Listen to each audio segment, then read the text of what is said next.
Welcome back to Gita Jayanti celebration. This is a day where we are reading the entire Bhagavad Gita, both online and in temple. In the first half, we finished from chapter 1 to chapter 9. Now we are starting from chapter 10. First, we have Ishan. Ishan will be reciting chapter 8 slokas. Sorry, chapter 10 slokas. Hare Krishna, Ishan. Hare Krishna. अतदशमोऽध्यायः Opulence of the Absolute. Shri Bhagavan Vacha Bhuya eva Mahabaho Shunu me paramam vachah Yatteham priyamanaya Vakshami hitakamyaya Name vidusuragana Prabhavam namahashayah Ahamadirhi devanam Maharshinam cha sarvashah Yo mamajamanadim cha veti lokamaheshwaram asambuddha samatyesu sarvapape pramuchyate buddhir gnanam asammoha kshama satyam damasamah sukam dukkam bhavo bhavo vayam cha vayameva cha ahimsa samata tushtis tapodhanam yaso yasaha bhavanti bhava bhutanam mata eva pritagvida maharshaya sapta purve chatvaro manavastata madbhava manasa jata yesham loka ima praja etam vibhutim yogam cha mama yo veti tatvatah so vikalpena bhuta yogena yujyate natra samsayah aham sarvasya prabhavo mata sarvam pravartate iti matva bhajante mam buddha bhava samanvita Machita Madgata Prana Bodayanta Parasparam Katayantascha Samityam Dushyanti Charamanti Cha Tesham Satata Yuktanam Bhajatam Titi Purvakam Dadami Buddhirogam Tam Yena Mamupayanti Te तेषामेवानुकम्पार्थं अहमज्ञानजं तमः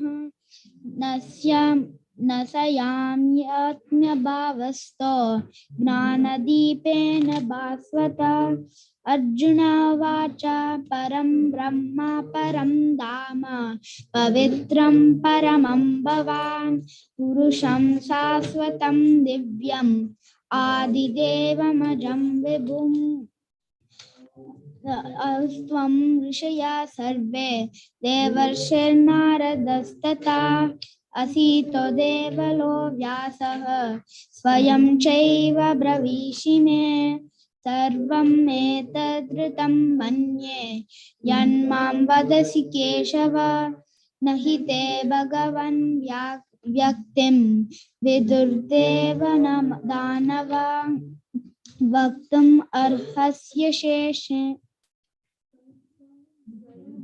स्वयमेवात्मनात्मानं वेत्तत्वं पुरुषोत्तम भूतभावन भूतेश देवदेव जगत्पते वक्तुम् अर्हस्य शेषेण दिव्याह्यात्मविभूतया याभिर्विभूतिभिर्लोकान् इमां त्वं व्याप्यस्तिष्ठसि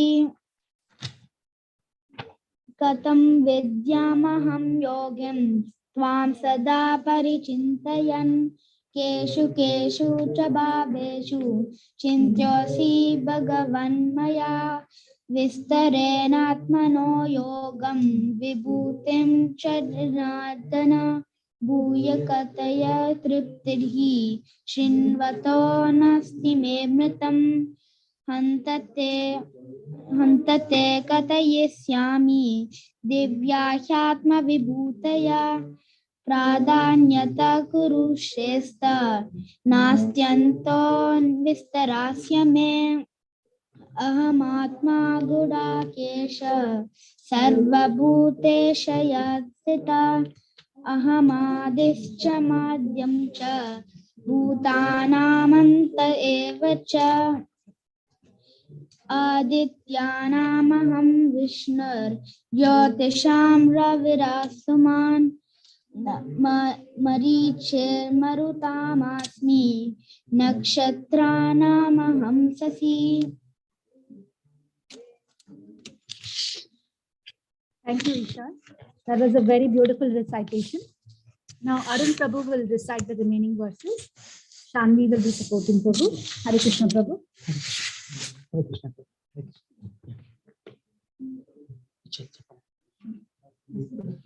Vedanam Samavedasmi Devanamsmi Vasavaham Indriyanam Manasyasmi Bhutanamasmi Chetana Rudranam Sankarasyasmi Viktesho Yaksharakshasam Vasunam Pavakasyasmi Merushikarinamaham Puradasam Chamukyam Mam Vidipata Brahaspitam Sainaniyamayam Skandaham Sarasamasmi Sagaraham Maharshinam Ruham Giramasmi Kramaksharam Ejnanam Japayaknasmi Stavaranam Himalayaham Ashvata Sarvrukshanam Devarshinam Chanaradaham Gandharvam Rittaradaham Siddhanam Kapilo Muniham Uchvai Savasamamasyanam Viddhimamamrutodbhavam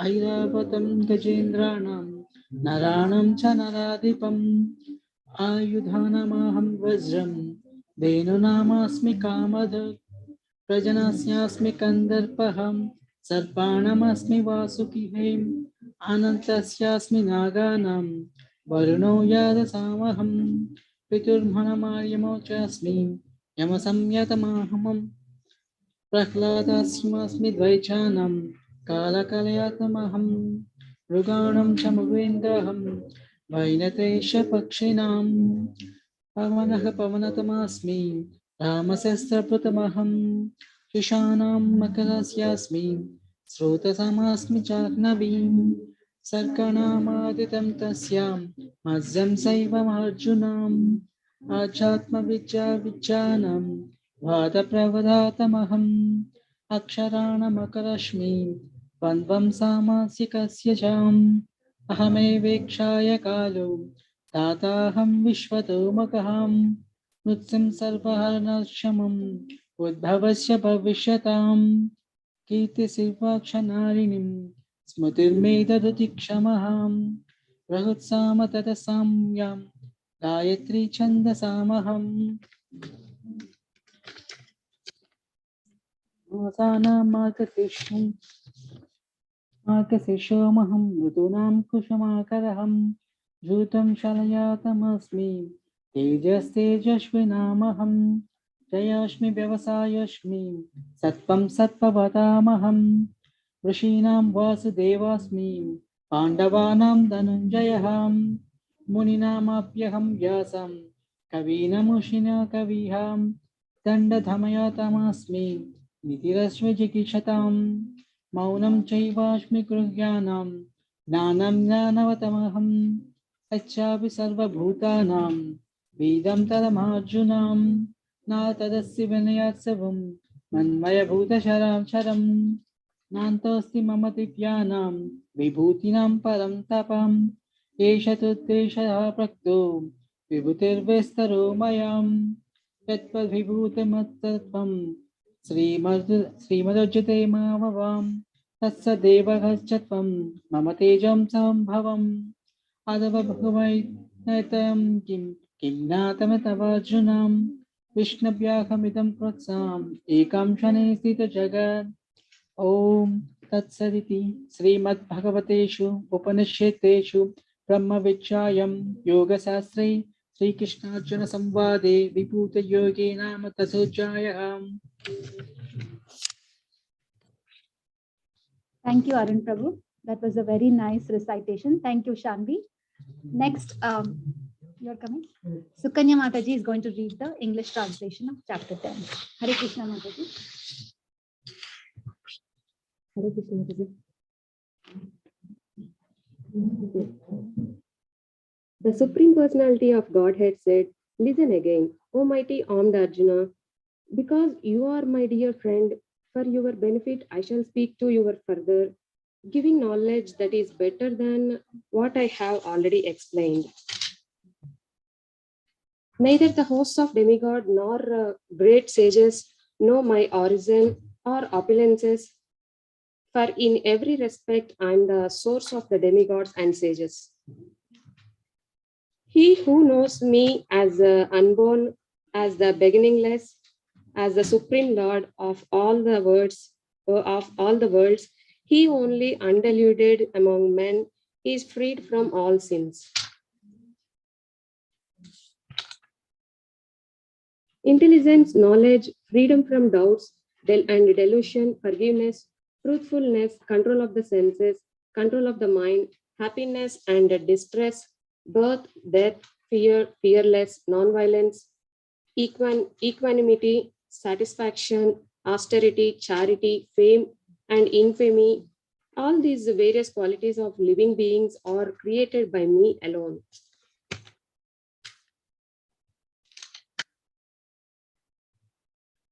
The seven great sages and before them the four other great sages and Manus, progenitors of mankind, come from me, born from my mind, and all the living beings populating the various planets descend from them.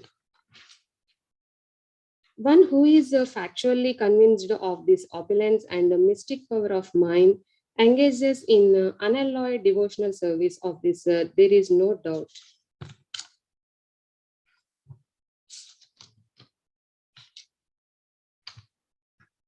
I am the source of all spiritual and material worlds. Everything emanates from me. The wise who perfectly knows this engage in my devotional service and worship me with all their hearts. The thoughts of my pure devotees dwell in me. Their lives are fully devoted to me, to my service, and they derive great satisfaction and bliss from always enlightening one another and conversing about me. To those who are constantly devoted to service me with love, I give the understanding by which they can come to me.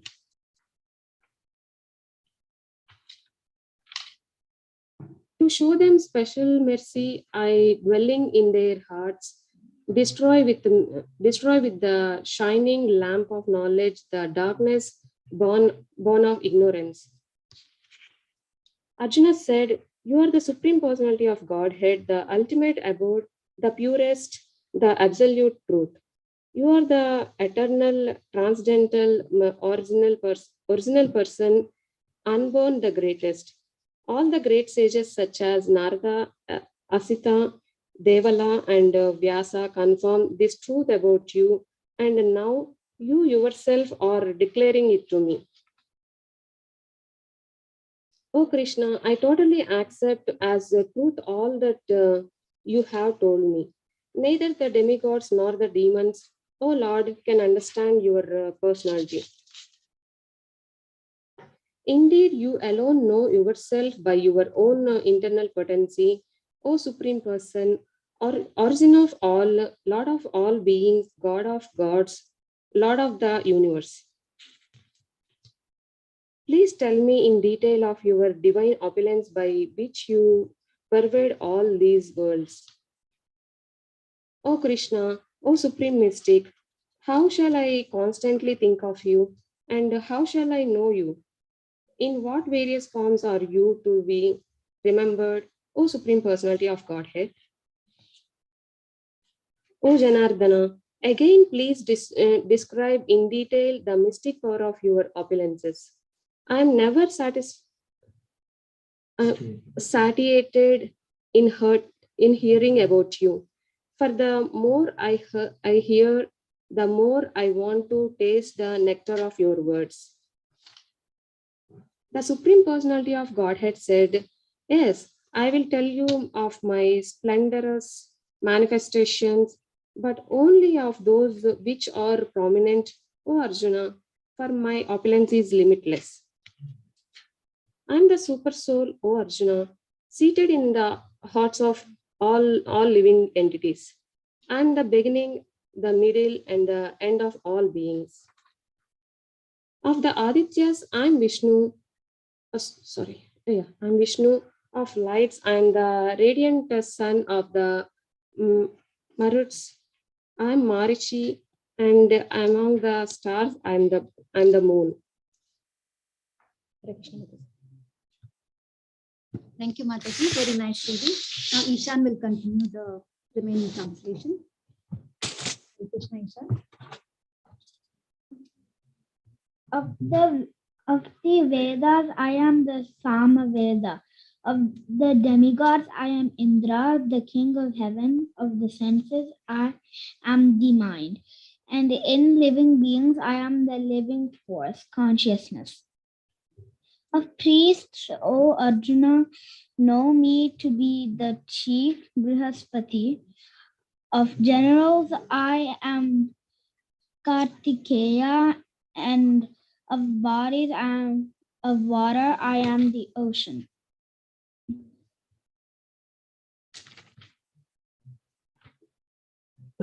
Of the great sages, I am Bhrigu.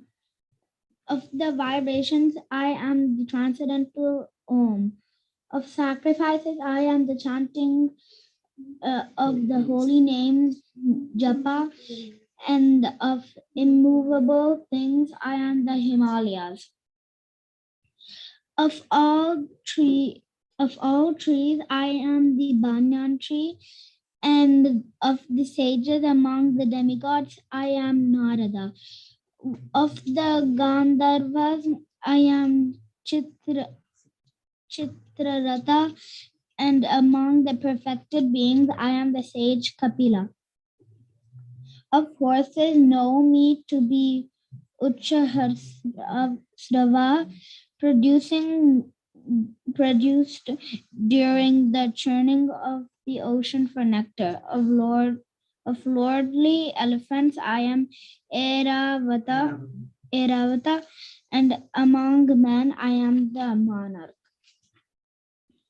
Of weapons, I am the thunderbolt. Among cows, I am the surabhi. Of causes for procreation, I am Kandarpa, the god of love, and of the serpents, I am Vasuki. Of the many hooded nagas, I am Ananta, and among the aquatics, I am the demigod Varuna. Of departed ancestors, I am Yama, and among the dispensers of law, I am Yama, the lord of death. Among the Daitya demons, I am the devoted Prahlada. Among the subduers, I am time. Among beasts, I am the lion, and among the birds, I am Garuda. Of purifiers, I am the wind. Of wielders of weapons, I am Rama. Of fish, I am the shark. And of flowing rivers, I am the Ganges. Of all creations, I am the beginning and the end, and also the middle, O Arjuna. Of all sciences, I am the spiritual science of the self, and among the Drishins, I am the conclusive truth. Of letters, I am the letter A, and among compound words, I am the dual compound. I am also inexhaustible time, and of creators, I am Brahma. I am all devouring death, and I am the generating principle of all that is yet to be. Among women, I am fame, fortune, fine speech, memory, intelligence, steadfastness, and patience. Of the hymns in the Samaveda, I am the Brihat Sama, and of poetry, I am the Gayatri. Of months, I am Margasira, Sirsa, November, December, and of seasons, I am the flower bearing spring. I am also the gambling of cheats, and the splendid, I am the splendor. I am victory, I am adventure, I am the strength of the strong. Of the descendants of Vishnu, I am Vasudeva, and Pandavas, I am Arjuna. Of the sages, I am Vyasa, and among the great thinkers, I am Usana. Among all means, the suppressing lawlessness, I am punishment, and of those who seek victory, I am morality. Of secret things, I am silence, and of wise, I am the wisdom. Furthermore, O Arjuna, I am the generating seed of all existences. There is no being moving or non-moving that can exist without me. O mighty conqueror of enemies, there is no end to my divine manifestations. What I have spoken to you is but a mere indication of my infinity opulences. Knowing that all opulent, beautiful, and glorious creations spring from but a spark of my splendor. But what need is there, Arjuna, for all this detailed knowledge? With a single fragment of myself, I pervade and support this entire universe.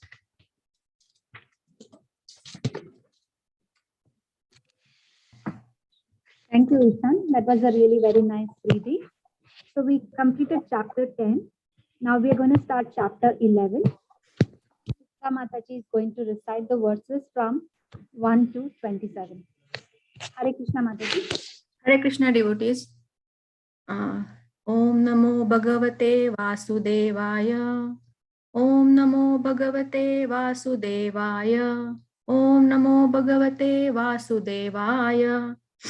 Adya Kadashodhyayah. Arjun Uvacha. Vadanugrahaya Paramam Guhyamadhyatma Sangitam. Yatvayoktam vachastena mohoyam vigato mama bhavyapyayo hi bhutanam shruto vistarasho maya tvatta kamalapatraksha mahatmyapi chavyayam evametadhyatha tattvam atmanam parameshvara drashtumichhami te rupam Aishwaram Purushottama Manyase yadi tacchakyam Maya drishtumiti prabho Yogeshwara tato me tvam Darshayatmanam avyayam Shri Bhagavan Uvacha Pashya me parthe rupani Shatashota sahasrashah Nana vidhani divyani Nana varnakritini cha Paschadityan marudran Ashvino marutasthata Bahunya drishta purvani Paschasharyani bharata Ihe kastham jagat krishnam Paschadya sacharacharam Mama dehe gudakesha Yachandya drashtumicchasi na tumam shakyase drashtum aneineva swachakshusha दिव्यं ददामि ते चक्षु पश्च मे योगमेश्वरम्। संजय उवाच एवमुक्त्वा ततो राजन् महायोगेश्वरो हरिः दर्शयामास पार्थाय परमं रूपमेश्वरम्। अनेकवक्त्रनयनम् अनेकाद्भुतदर्शनम् अनेकदिव्याभरणम् दिव्यानेकोद्यतायुधम् दिव्यमाल्याभरधरम् दिव्यगन्धानुलेपनम् सर्वाश्चर्यमयं देवम् अनन्तं विश्वतोमुखम्। दिवि सूर्यसहस्रस्य भवेद्युगपदुत्थिता यदि भासदृशी सा स्यात् भासत्सस्य महात्मनः। तत्रैकस्थं जगत्कृत्स्नं प्रविभक्तमनेकधा अपश्यद्देवदेवस्य शरीरे पाण्डवस्तदा। ततः स विस्मयाविष्टो हृष्टरोमा धनञ्जयः प्रणम्य शिरसा देवं कृताञ्जलिरभाषत। अर्जुन उवाच पश्चामि देवास्तव देवदेहे सर्वांस्तथा भूतविशेषसङ्गान् ब्रह्माणमीशं कमलासनस्थं ऋषिंश्च सर्वानुरगांश दिव्यान् अनेकबाहूदरवक्त्रनेत्रं पश्चामि त्वां सर्वतो अनन्तरूपम् नान्तं न मध्यं न पुनस्तवादिं पश्चामि विश्वेश्वर विश्वरूप। किरीटिनं गदिनं चक्रिणं च तेजोराशिं सर्वतो दीप्तिमन्तम् पश्चामि त्वां दुर्निरीक्षं समन्तात् दीप्तानलार्कद्युतिमप्रमेयम्। त्वमक्षरं परमं वेदितव्यं त्वमस्य विश्वस्य परं निधानम्। त्वमव्ययः शाश्वत धर्मगोप्ता सनातन स्वं पुरुषो मतो मे। अनादिमध्या अनन्तमन्वीर्यम् अनन्तबाहुं शशिसूर्यनेत्रम् पश्चामि त्वां दीप्तहुताशवक्त्रं स्वतेजसा विश्वमिदं तपन्तम्। पृथिव्योरिदमन्तरं हि व्याप्तं त्वयैकेन दिशश्च सर्वाः दृष्टाद्भुतं रूपमुग्रं तवेदं लोकत्रयं प्रव्यथितं महात्मन्। अमीहि त्वां सुरसङ्गा विशन्ति केचिद्भीताः प्राञ्जलयो गृह्णन्ति स्वस्तीत्युक्त्वा महर्षिसिद्धसङ्गाः स्तुवन्ति त्वां स्तुतिभिः पुष्कलाभिः।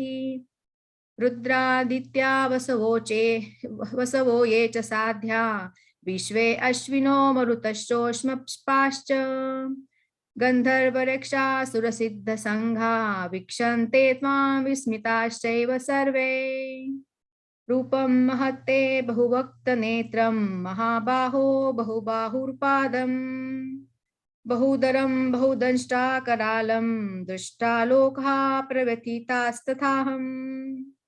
नभस्पृशं दीप्तमनेकवर्णं व्यात्याननं दीप्तविशालनेत्रम् दृष्टा हि त्वां प्रव्यथितान्तरात्मा धृतिं न विन्दामि शमं च विष्णो।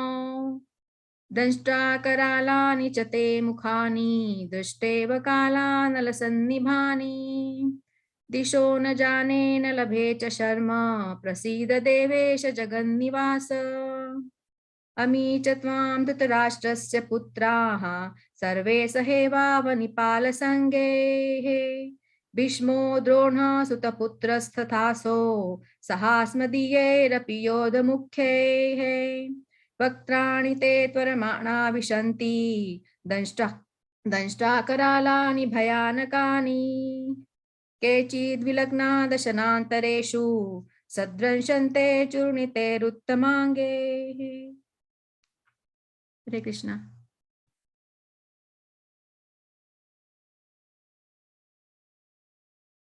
Thank you, Chitra Mataji. That was a very beautiful recitation. Next, Rohini Mataji will be reciting the remaining verses. Hare Krishna Mataji.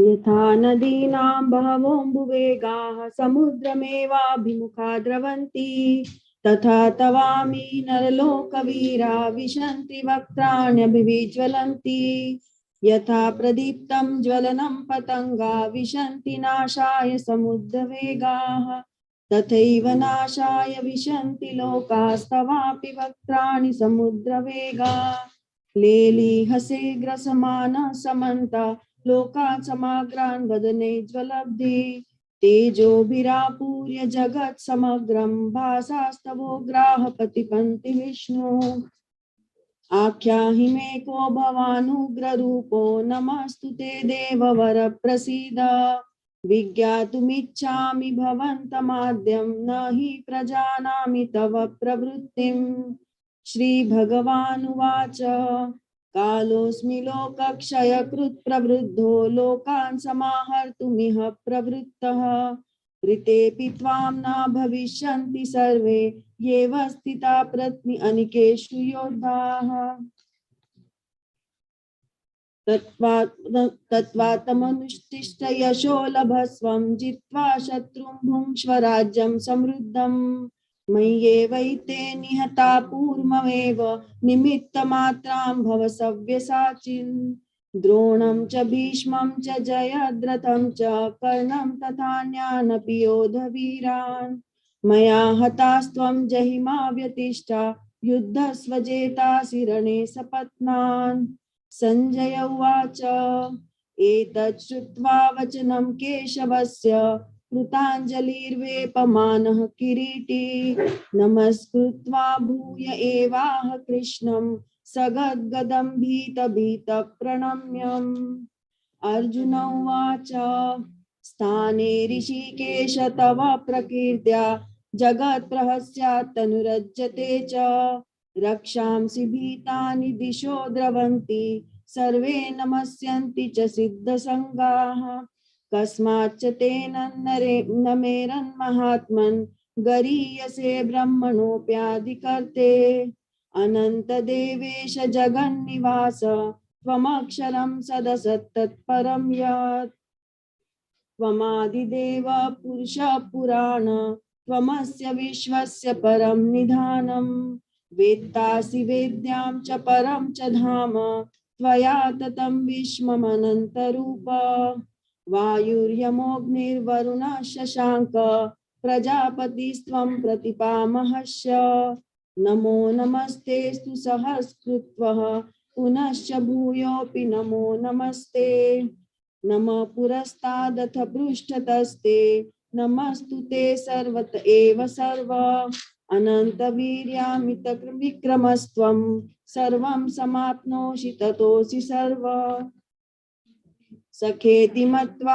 प्रसभं यदुक्तं हे कृष्ण हे यादव हे सखेति अजानता महिमानं तवेदं मया प्रमादात् प्रणयेन वापि यच्छावहासार्थमसत्कृतोऽसि विहारशय्यासन भोजनेषु एकोऽथ व्यापृत्य ततः समक्षं तक्षमये त्वामहमं प्रमेयम् पितासि लोकस्य चराचरस्य त्वमस्य पूजश्च गुरुगरीयान् न त्वत्समो अस्य भिक्खुतन्यो लोकत्रये प्रप्रतिमप्रभाव तस्मात् प्रणम्य प्रणिधाय कायं प्रसादये त्वामहिमाशिमीड्यम् पितेव पुत्रस्य सखेव सख्युः प्रिया प्रिया हर्षि दिशदेव सोढुम् अदृष्टपूर्वं ऋषितोऽस्मि दृष्टा भयेन च प्रवृथितं मनो मे तदेव ते दर्शनदेव रूपं प्रसीद देवेश जगन्निवास किरीटिनं गदिनं चक्रहस्तं मिच्छामि त्वां दृष्टमहं तथैव तेनैव रूपेण चतुर्भुजेन सहस्रबाहो भव विश्वमूर्ते श्रीभगवानुवाच मया प्रसन्नेन तवार्जुनेदं रूपं परं दर्शित आत्मयोगात् तेजो वयं विश्वमनन्ताद्यं यन्मे त्वदन्येन न दृष्टपूर्वं न वेदयज्ञार्धनैर्न दानै न च क्रियाभिर्न तपोभिरुग्रेः एवं रूप शक्य अहं नृलोके दृष्टं त्वदन्येन कुरु प्रवीर मा ते व्यथा मा विमूढ भावो दृष्टा रूपं घोरमीडं ममेदं व्यतेऽपि विप्रीतमान पुनस्त्वं तदैव मे रूपमिदं प्रपश्य संजय उवाच इत्यार्जुनं वासुदेवस्तं उक्त्वा स्वयं रूपं दर्शयामास भूयः आश्वासयामास च भीतमेनं भूत्वा पुनः सौम्यं पुरमात्मा अर्जुन उवाच दृष्टादम्मानुषं रूपं तव सौम्यं जनार्दन इदानीमस्मि संवृत्तः सचेता प्रकृतिं गतः श्रीभगवानुवाच सुदुर्दर्शमिदं रूपं दृष्टवानासि यन्मम देव अप्यस्य रूपस्य नित्यदर्शनकाङ्क्षिणः नाहं वेदेन तपसा न दानेन च चेज्जया शक्य एवं विदो द्रष्टुं दृष्टवानासि मां यथा भक्त्या त्वं वद शक्या अहमेवं विदोऽर्जुन ज्ञातुं दृष्टं च तत्त्वेन प्रवेष्टुं च परन्तपः मत्कर्मो मत्परमो मद्भक्तं सङ्गवर्जितः निर्वैरः सर्वभूतेषु यः स मामेति पाण्डव। हरे Krishna. Thank you, Mataji. That was a very beautiful recitation. Next, we will be reading the English translation of this chapter. Anurag is going to read the English translation. Hare Krishna, Anurag.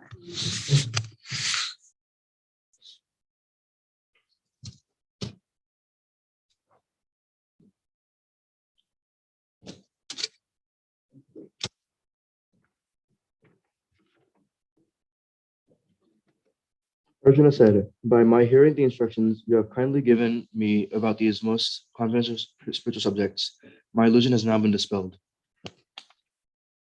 O lotus-eyed one, I have heard from you in detail about the appearance and disappearance of every living entity and have realized your inexhaustible glories. O greatest of all personalities, O supreme form, though I see you here before me in your actual position, as you have described yourself, I wish to see how you have entered into this cosmic manifestation. I want to see that form of yours. If you think that I am able to behold your cosmic form, O my Lord, O Master of all mystic power, then kindly show me that unlimited universal self. The Supreme Personality of Godhead said, my dear Arjuna, O son of Pritha, see now my opulences, hundreds of thousands of varied divine and multicolored forms. O best of the Bharatas, see here the different manifestations of Adityas, Vasus, Rudras, Ashwini Kumaras, and all the other demigods. Behold the many wonderful things which no one has ever seen or heard of before. O Arjuna, whatever you wish to see, behold at once in this body of mine. This universal form can show you whatever you now desire to see, and whatever you may want to see in the future. Everything moving and non-moving is here completely in one place. But you cannot see me with your present eyes, therefore I give you divine eyes. Behold my mystic opulence. Sanjaya said, O king, having spoken this, the supreme lord of all mystic power, the personality of Godhead, displayed his universal form to Arjuna. Arjuna saw in that universal form unlimited mouths, unlimited eyes, unlimited wonderful visions. The form was decorated with many celestial ornaments and bore many divine upraised weapons. He wore celestial garlands and garments, and many divine scents were smeared all over his body. All was wondrous, brilliant, unlimited, all-expanding. If hundreds of thousands of suns were to rise at once into the sky, their radiance might resemble the effulgence of the Supreme Person in that universal form. At that time, Arjuna could see in the universal form of the Lord the unlimited expansions of the universe situated in one place, although divided into many, many thousands. Then, bewildered and astonished, his hair standing on end, Arjuna bowed his head to offer obeisances and with folded hands began to pray to the Supreme Lord. Arjuna said, my dear Lord Krishna, I see assembled in your body all the demigods and various other living entities. I see Brahma sitting on the lotus flower, as well as Lord Shiva and all the sages and divine serpents. O Lord of the universe, O universal form, I see in your body many, many arms, bellies, mouths, eyes, expanded everywhere without limit. I see in you no end, no middle, and no beginning. Your form is difficult to see because of its glaring effulgence spreading on all sides, like blazing fire or the immeasurable radiance of the sun. Yet I see this glowing form everywhere, adorned with various crowns, clubs, and discs. You are the supreme primal objective. You are the ultimate resting place of all this universe. You are inexhaustible and you are the oldest. You are maintainer of the eternal religion, the personality of Godhead. This is my opinion. You are without origin, middle, or end. Your glory is unlimited. You have numberless arms, and the sun and moon are your eyes. I see you with blazing fire coming forth from your mouth, burning this entire universe by your radiance. Although you are one, you spread throughout the sky, and the planets and all the space between. O Great One, seeing this wondrous and terrible form, all the planetary systems are perturbed. All the hosts of demigods are surrendering before you and entering into you. Some of them, very much afraid, are offering prayers with folded hands. Hosts of great sages and perfected beings, crying, as all peace, are praying to you by singing the Vedic hymns. All the various manifestations of Lord Shiva, the Adityas, the Vasus, the Sadhyas, the Vishadevas, the two Asvis, the Maruts, the forefathers, the Gandharvas, the Yakshas, the Asuras, and the perfected demigods are beholding you in wonder. O mighty armed one, all the planets with their demigods are disturbed at seeing your great form, with its many faces, eyes, arms, thighs, legs, bellies, and your many terrible teeth, and as they are disturbed, so am I. O all-pervading Vishnu, seeing you with your many radiant colors touching the sky, your gaping mouths and your great glowing eyes, my mind is perturbed by fear. I can no longer maintain my steadiness or equilibrium of mind. O Lord of Lords, O refuge of the world, please be gracious to me. I cannot keep my balance, seeing thus your blazing death-like faces and awful teeth. In all directions I am bewildered. All of the sons of Dhritarashtra, along with their allied kings and Bhishma, Drona, Karna, and our chief soldiers also, are rushing into your fearful mouths, and some I see trapped with heads smashed between your teeth.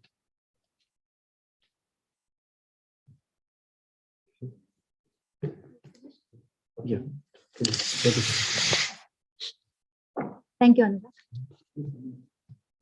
Satyarupa Prabhu will. Hare Krishna, Satyarupa Prabhu. Hare Krishna Mataji. Please go ahead.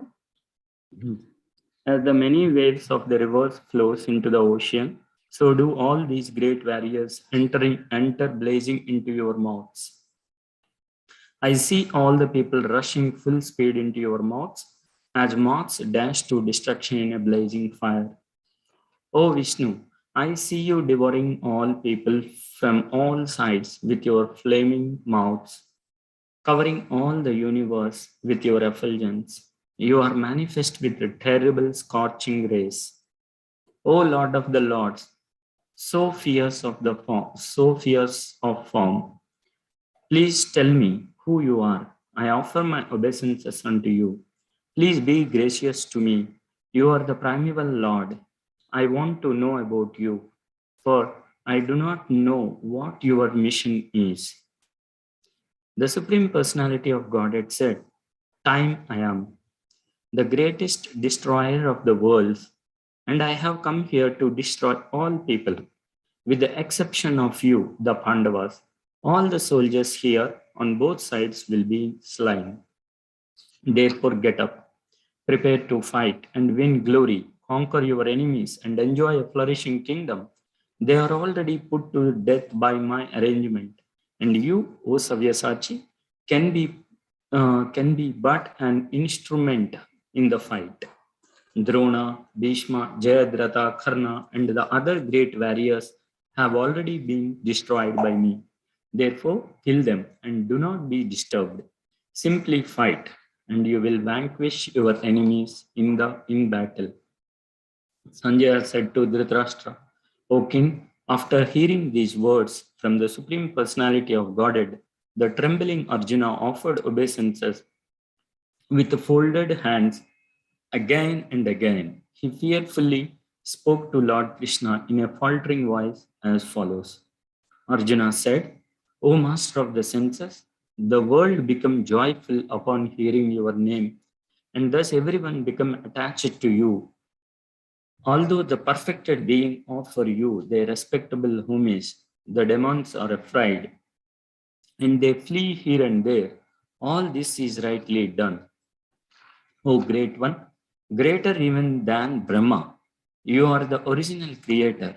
Why then should they not offer their respectable obeisances unto you? O limitless one, God of gods, refugee of the universe, you are the invincible source, the cause of all causes, transcendental to this material manifestation. You are the original personality of Godhead, the oldest, the ultimate sanctuary of this manifested cosmic world.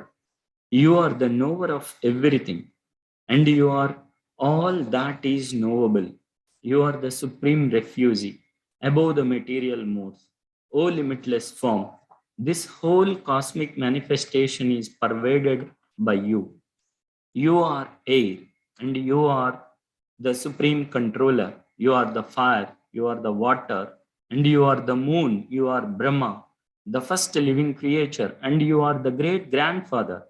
I therefore offer my respectable obeisances unto you 1,000 times, and again and yet again.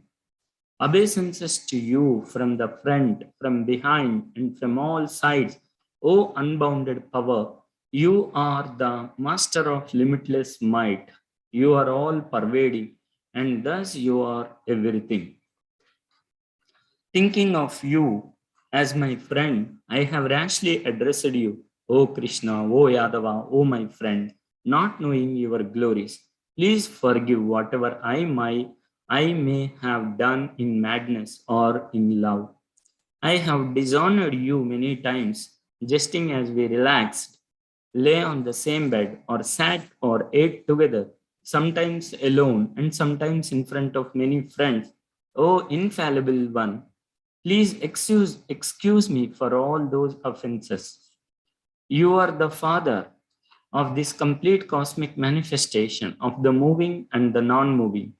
You are its worshipable chief, the supreme spiritual master.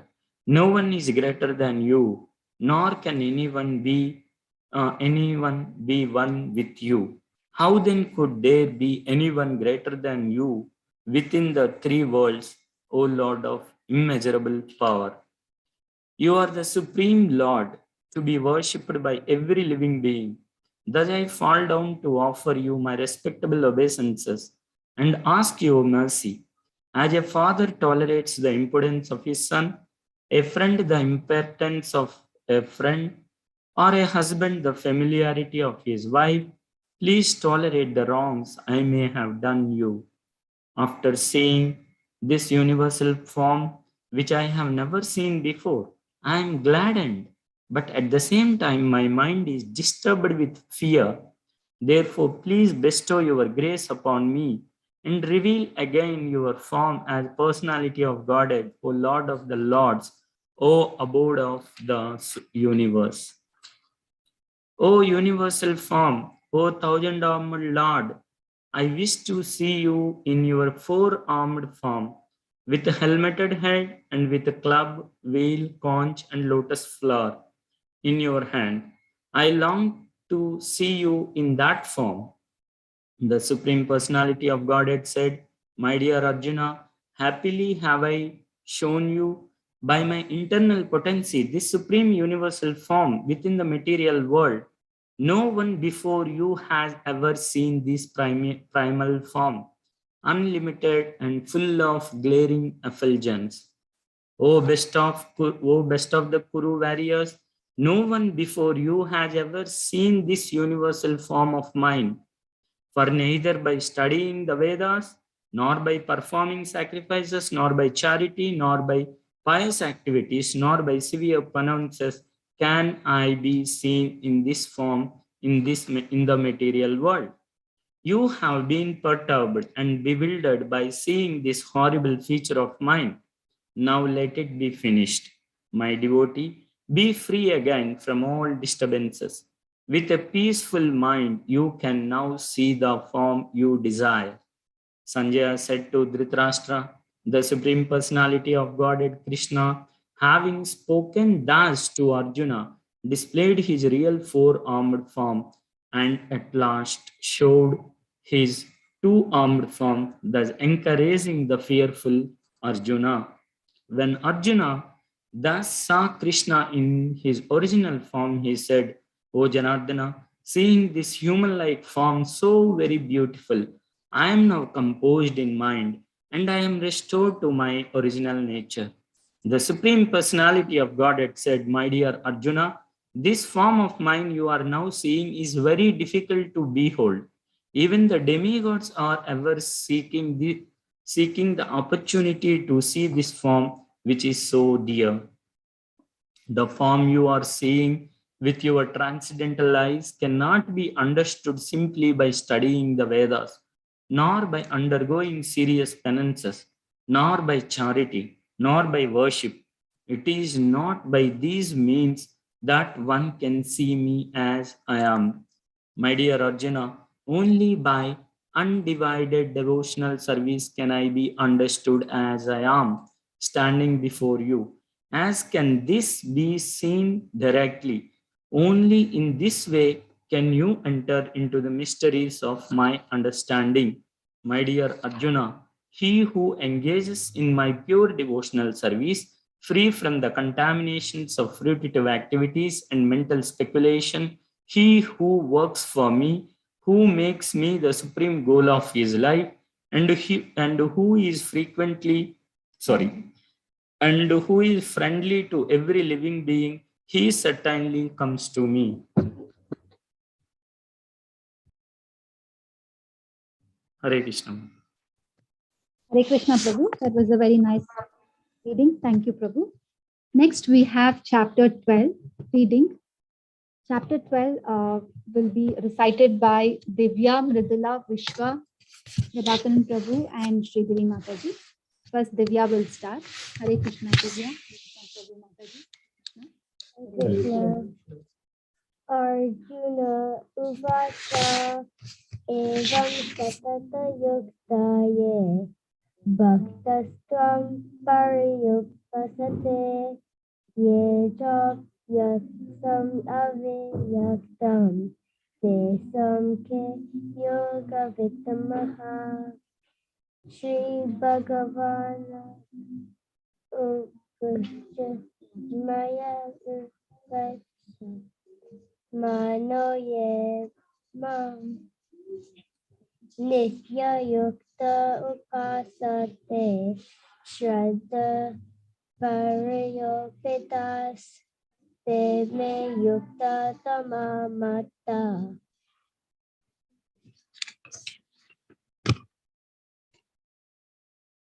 Ye tatsaram anirdesyam avyaktam parupasate sarvadragam achintyam cha kutastam achalam dhruvam saniyam yendriya gramam sarvatra samabhuddhaya te prapnuvanti mam eva sarvabhuta hitirata. Klesho adhikasarastesham avyakta sakta chetasam avyakta ikitir dukam dehavadhir avyapyate yetu sarvani karmani mayi sanyasya matparaha anyanya ve yogena mam yatta upasate tesham aham samudarta mrityu samsara sagarat bhavami nachiratartha maya vasita chetasam. Mayyeva mana adhatsva mayi buddhim niveshaya nivasyasya mayi eva ata urudvam na samshaya ata chittam samadhatum na shakshnohi mayi stiram abhyashayogena tato mam ichchaptum dhananjaya abhyashe api asamattoshi matkarma paramo bhava mad artam api karmani kurvan siddhim avapsyashi.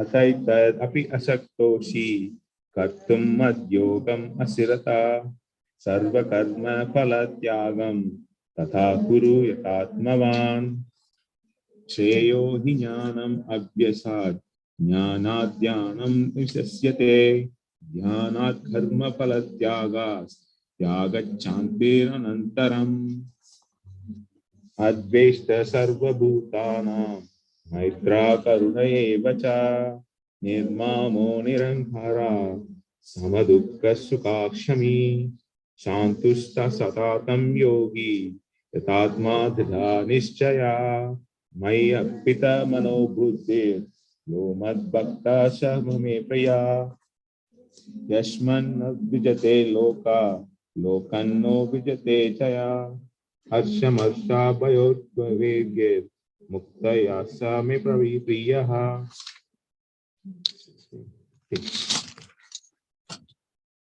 अनपेक्षाश्चुचिर्दक्ष उदासीनो गताव्यतः सर्वरम्भा परित्यागी यो मद्भक्तः स मे प्रियः यो न हृष्यति न द्वेष्टि न शोचति न काङ्क्षति शुभाशुभ परित्योगी भक्तिमान्य स मे प्रियः समासत्रौ च मित्रे च तथा मानापमानयोः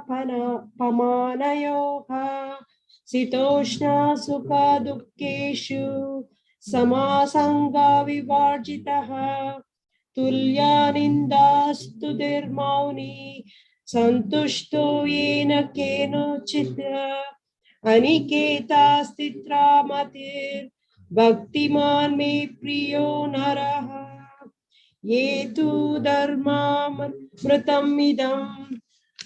यथोक्तं पर्युपासते श्रद्धा दाना मत्परमा भक्तास्तेतीव मे प्रियाः.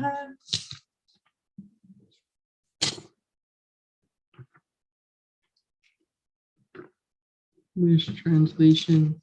Arjuna inquired, which are considered to be more perfect, those who are always properly engaged in your devotional service, or those who are worship the impersonal Brahman, the unmanifested? The Supreme Personality of Godhead said, those who fix their minds on my personal form and are always engaged in worshiping me with great and transcendental faith are considered by me to be most perfect. But those who fully worship the unmanifested, that which lies beyond the perception of the senses, the all-pervading, inconceivable, unchanging, fixed, and immovable, the impersonal conception of the absolute truth, by controlling the various senses and being equally disposed to everyone, such persons engaged in the welfare of all, at last achieve me.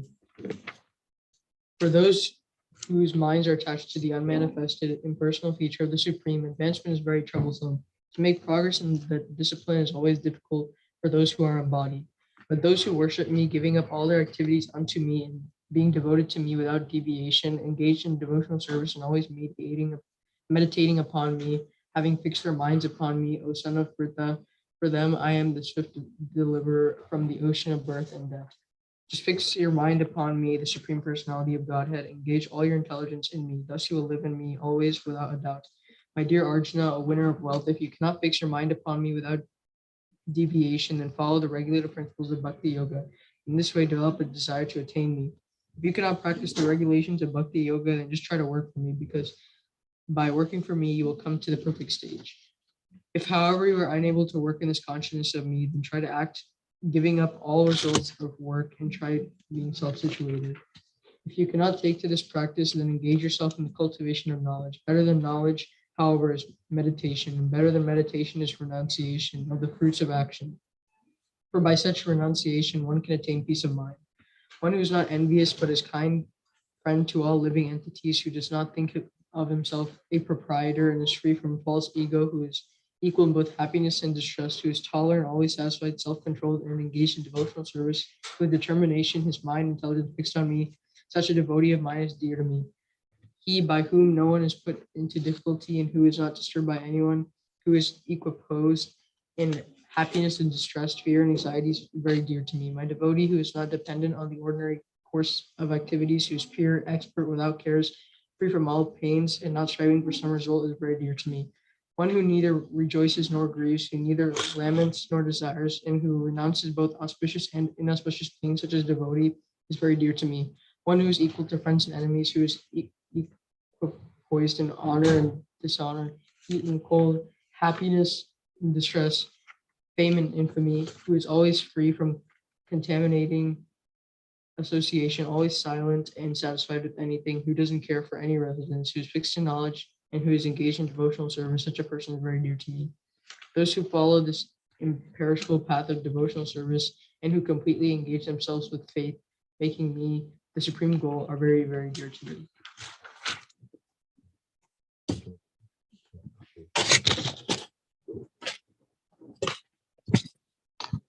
Thank you, Prabhu. Thank you, Vishwa. Thank you, Shri Mataji. Thank you, Divya and Mridula. That was a very nice recitation and reading of chapter 12. Now we will start with chapter 13. Prabhat Prabhu and Prabhat Prabhu's mother, Deepa Mataji, they will be reciting and then reading the translation. Hare Krishna, Prabhu. Hare Krishna.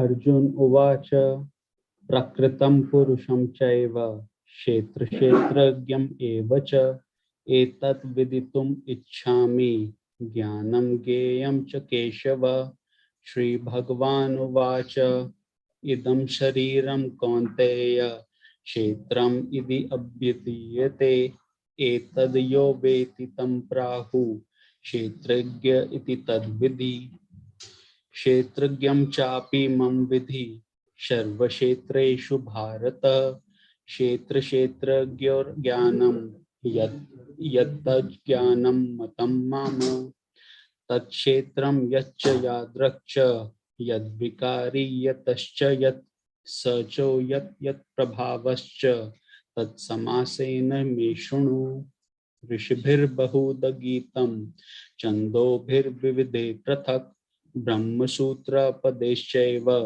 हेतुमाद्भिर्विनिश्चितः महाभूतानि अहंकारो बुद्धिरव्यक्तम् एव च इन्द्रियाणि दशाकैवं च पञ्च चेन्द्रियगोचरः इच्छद्वेष सुखं दुःखं संगतश्चेतन धृति एतत् क्षेत्रं समासेन सविकारम् उदाहृतम् अमन्तिवम् अदम्भित्वम् अहिंसा शान्तिर्जवम् आचार्योपशानं शौचम् अस्थिरम् आत्मविनिग्रह इन्द्रियार्थेषु वैराग्यम् अहंकारः एव च जन्म मृत्यु जरा व्याधि दुःख दोषानुदर्शनम्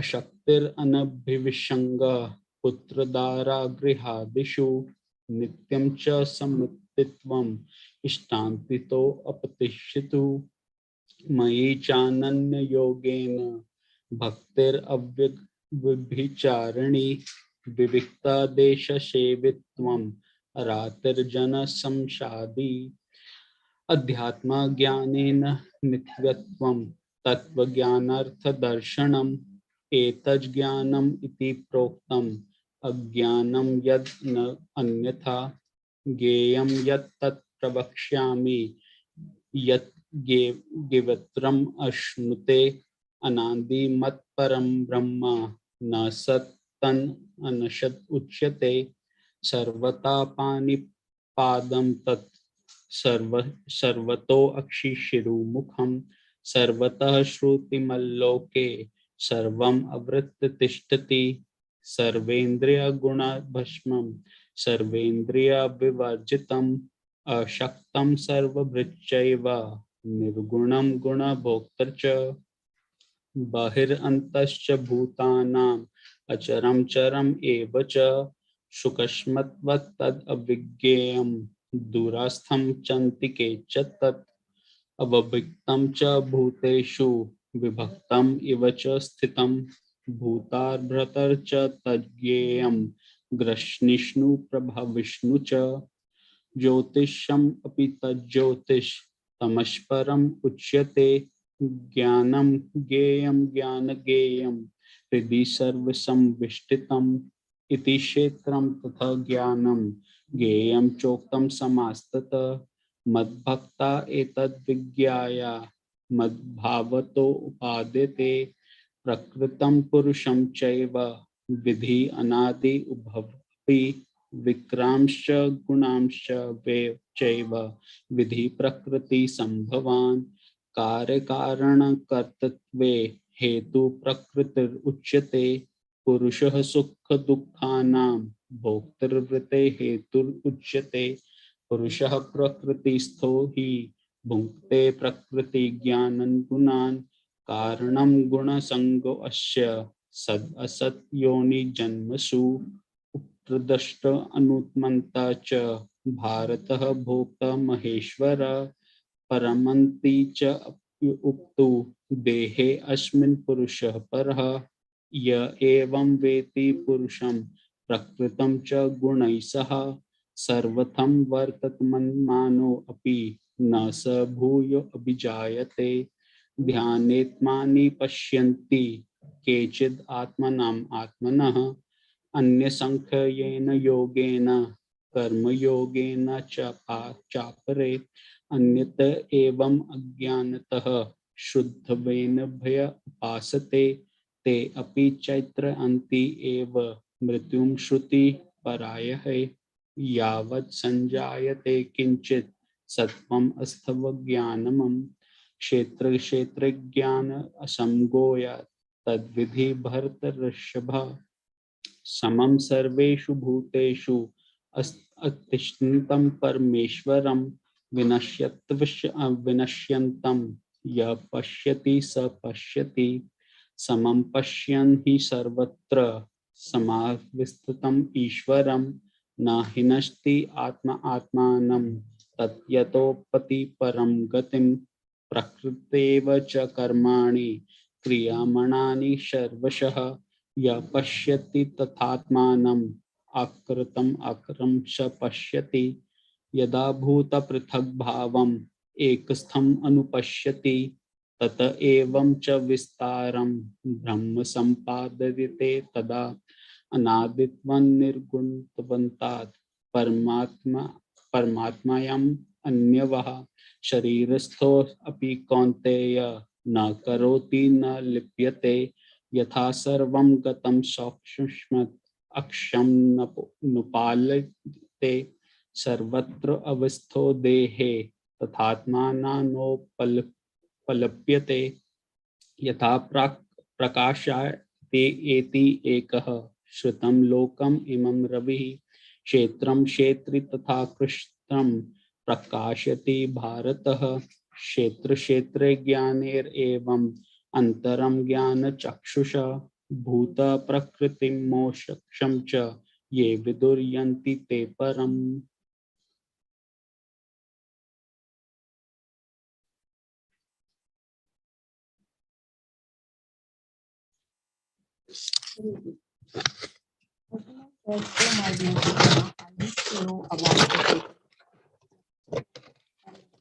And the knower of the field, and of knowledge and the object of knowledge. This the Supreme Personality of Godhead said, "This body, O son of Kunti, is called the field, and one who knows this body is called the knower of the field. O sign of Bharata, you should understand that I am also the knower in all bodies, and to understand this body and its knower is called knowledge. This is my opinion. Now, please hear my brief description of this field of activity and how it is constituted, what its changes are, hence it is produced, who that knower of the field of activities is, and what its influences are.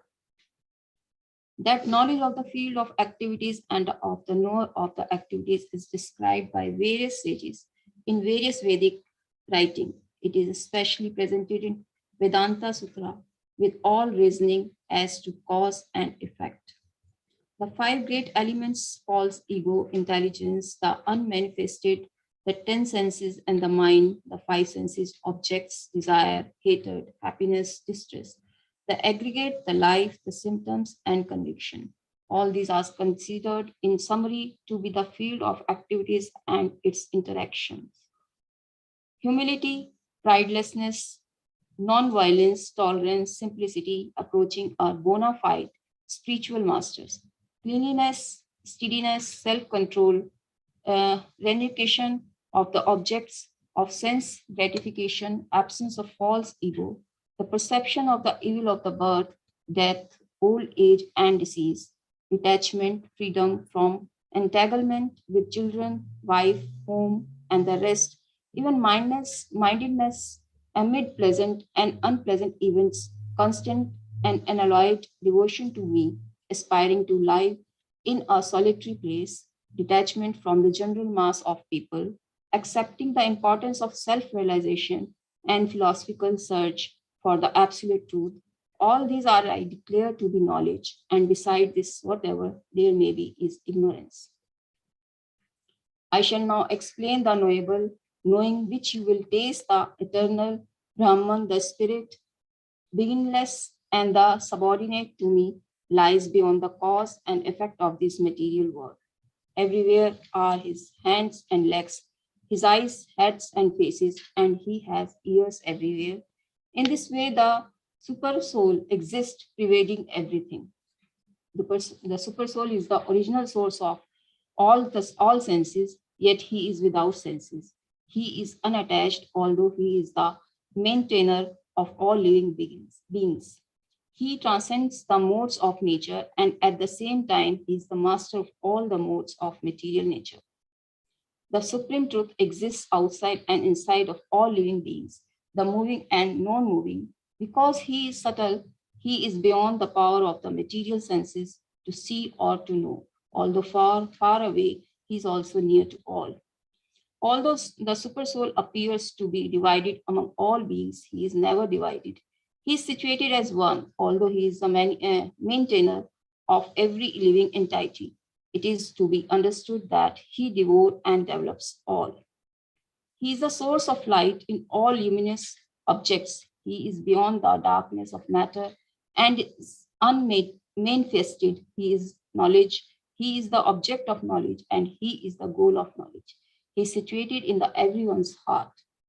Thus, the field of activities, the body, the knowledge, and the knowable have been summarily described by me. Only my devotees can understand this thoroughly and thus attain to my nature. Material nature and the living entities should be understood to be beingless. Their transformation and modes of matter are products of material nature. Nature is said to be the cause of all material causes and effects, whereas the living entity is the cause of various sufferings and enjoyments in this world. The living entity in material nature thus follows the way of life, enjoying the three modes of nature. This is due to his association with that material nature. Thus, he meets with good and evil amongst various species. Yet in this body, there is another, a transcendental enjoyer, who is the Lord, the supreme proprietor, who exists as the overseer and permitter, and one who is known as the supersoul. One who understands this philosophy concerning material nature, the living entity, and the interaction of the modes of nature is sure to attain liberation. He will not take birth here again, regardless of his present position. Some perceive the supersoul within themselves through meditation, others through the cultivation of knowledge, and still others through working without fruitive desires. Again, there are those who, although not conversant in spiritual knowledge, begin to worship the Supreme Person upon hearing about him from others. Because of their tendency to hear from authorities, they also transcend the path of birth and death. O chief of Bharatas, know that whatever you see in existence, both the moving and the non-moving, is only a combination of the field of activities and the knower of the field. One who sees the super soul accompanying the individual soul in all bodies, and who understands that neither the soul nor the super soul within the destructible body is ever destroyed, actually sees. One who sees the super soul equally present everywhere in every living being does not degrade himself by his mind. Thus, he approaches the transcendental destination. One who can see that all activities are performed by the body, which is created of material nature, and sees that the self does nothing, actually sees. When a sensible man ceases to see different identities due to different material bodies, and he sees how beings are expanded everywhere, he attains to the Brahman conception. Those with the vision of eternity can see the imperishable soul is transcendental, eternal, and beyond the modes of nature. Despite contact with the material body, O Arjuna, the soul neither does anything nor is entangled. The sky, due to its subtle nature, does not mix with anything, although it is all pervading. Similarly, the soul situated in Brahman vision does not mix with the body, though situated in that body.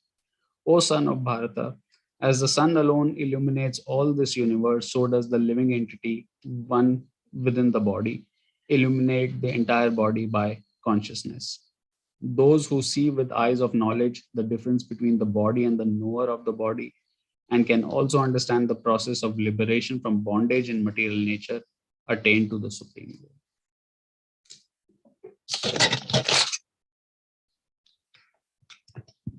Thank you, Prabhu. Thank you, Mataji. That was a recitation.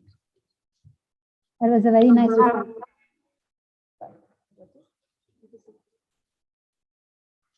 Thank you, Prabhu. Thank you, Mataji. Very nice recitation.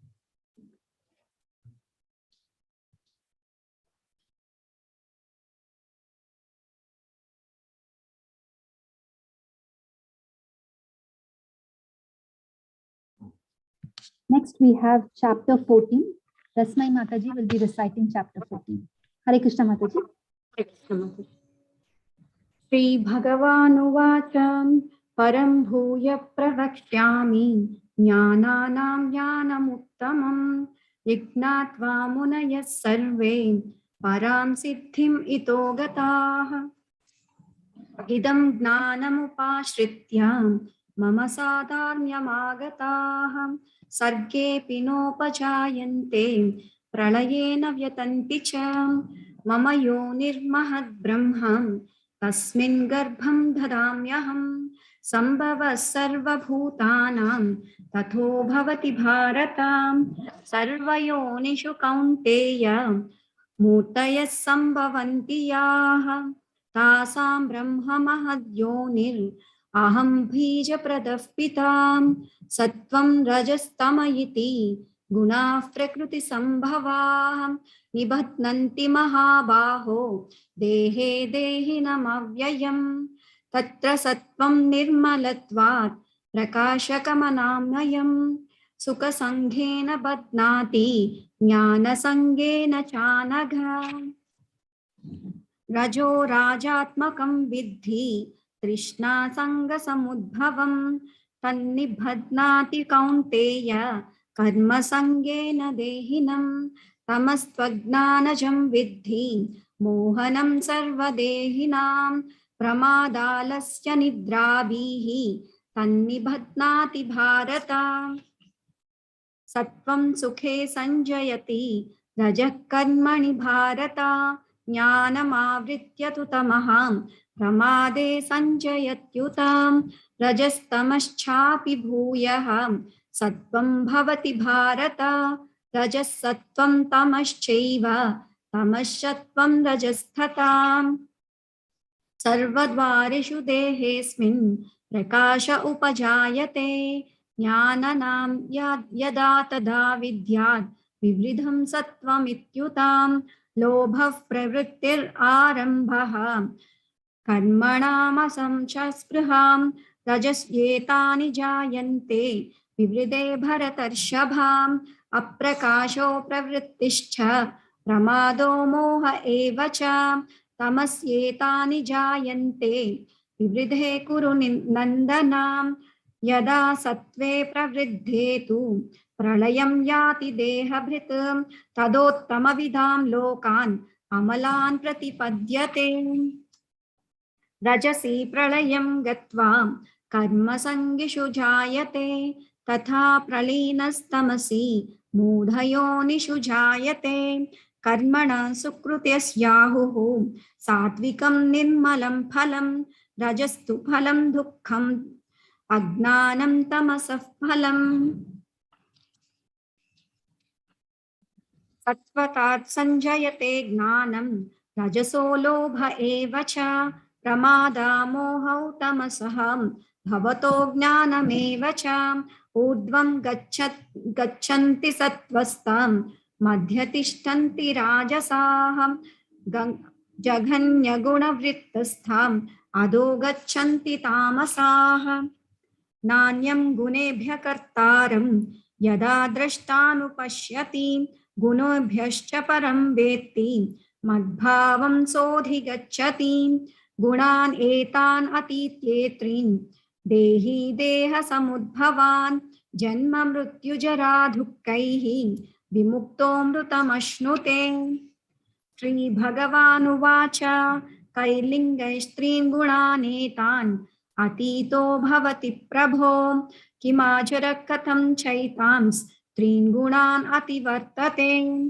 श्रीभगवानुवाच प्रकाशं च प्रवृत्तिं च मोहम् एव च पाण्डव न द्वेष्टि सम्प्रवर्तान्ति न वृत्तानि काङ्क्षति उदासीनवदासीनो गुणैर्यो न विचाल्यते गुणा वर्तन्त इत्येवं योऽवतिष्ठति नेङ्गते समदुःखः सुखः स्वस्थः समलोष्टाश्मकाञ्चनः तुल्यप्रिया प्रियो धीरः तुल्यनिन्दात्मसंस्तुतिः मानापमानो यस्तुल्यः तुल्यो मित्रारिपक्षकोः सर्वारम्भपरित्यागी गुणैतीतः स उच्यते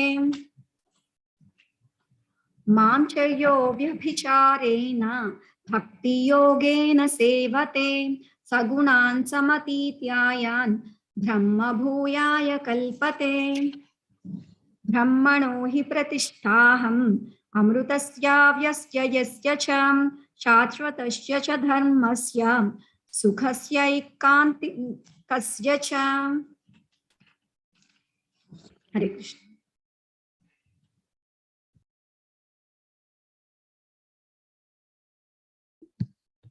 Hare Krishna Mataji, Rasmi Mataji, thank you so much for a very nice recitation. Next, the English translation of chapter 14, Anna Mataji will be reciting. Hare Krishna. Yes. Hare Krishna to all devotees. The Supreme Personality of Godhead said, "Again, I shall declare to you the supreme wisdom, the best of all knowledge, knowing which all the sages have attained the supreme perfection. By becoming fixed in this knowledge, one can attain to the transcendental nature like my own. Thus established, one is not born at the time of creation or disturbed at the time of dissolution. The total material substance, called Brahman, is the source of birth, and it is that Brahman that I impregnate, making possible the births of all living things and beings, O son of Bharata. It should be understood that all species of life, O son of Kunti, are made possible by birth in this material nature, and that I am the seed-giving Father. Krishna. Material nature consists of three modes: goodness, passion, and ignorance. When the eternal living entity comes in contact with nature, O mighty armed Arjuna, he becomes conditioned by these modes. O sinless one, the mode of goodness, being purer than the others, is illuminating, and it frees one from all sinful reactions. Thus, situated in that mode, become conditioned by a sense of happiness and knowledge. The mode of passion is born of unlimited desires and longings, O son of Kunti, and because of this, the embodied living entity is bound to material fruitive actions. O son of Bharata, know that the mode of darkness, born of ignorance, is the delusion of all embodied living entities. The results of this mode are madness, indolence, sleep, which bind the conditioned soul. O son of Bharata, the mode of goodness conditions one to happiness. Passion conditions one to fruitive action, and ignorance covers one's knowledge and binds one to madness. Sometimes the mode of goodness becomes prominent, defeating the modes of passion and ignorance. O son of Bharata, sometimes the mode of passion defeats goodness and ignorance, and at other times, ignorance defeats goodness and passion. In this way, there is always competition for supremacy. The manifestation of the mode of goodness can be experienced when all the gates of the body are illuminated by knowledge. O chief of the Bharatas, when there is an increase in the mode of passion, the symptoms of great attachment, fruitive activity, intense endeavor, and uncontrollable desire and hankering develop. When there is an increase in the mode of ignorance, or sankuru, darkness, inertia, madness, and illusion are manifested. When one dies in the mode of goodness, he attains to the pure higher planets of the great sages. When one dies in the mode of passion, he takes birth among those engaged in fruitive activities. And when one dies in the mode of ignorance, he takes birth in the animal kingdom. The result of pious action is pure and is said to be in the mode of goodness. But action done in the mode of passion results in misery, and action performed in the mode of ignorance results in foolishness. From the mode of goodness, real knowledge develops. From the mode of passion, greed develops. And from the mode of ignorance, develop foolishness, madness, and delusion. Those situated in the mode of goodness gradually go upward to the higher planets. Those in the mode of passion live on the earthly planets, and those in the abominable mode of ignorance go down to the hellish worlds. When one properly sees that in all activities no other performer is at work than these modes of nature, and he knows the scriptures and the Supreme Lord, who is transcendental to all these modes, he attains my spiritual nature. When the embodied being is able to transcend these three modes associated with the material body, he can become free from birth, death, old age, and their distresses, and can enjoy nectar even in this life. Arjuna inquired, "Oh, my dear Lord, but by which symptoms is one known who is transcendental to these three modes? What is his behavior? And how does he transcend the modes of nature?" The Supreme Personality of Godhead said, "O son of Pandu, he who does not hate illumination, attachment, and delusion when they are present, or long for them when they disappear, who is unwavering and undisturbed through all these reactions of the material qualities, remaining neutral and transcendental, knowing that the modes alone are active. He who is situated in the self and regards alike happiness and distress, who looks upon a lump of earth, a stone, and piece of gold with an equal eye, who is equal toward the desirable and the undesirable, who is steady, situated equally well in praise and blame, honor and dishonor, who treats alike both friend and enemy, and who has renounced all material activities.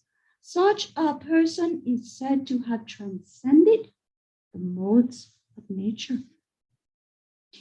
One who engages in full devotional service, unfailing in all circumstances, at once transcends the modes of material nature and thus comes to the level of Brahman.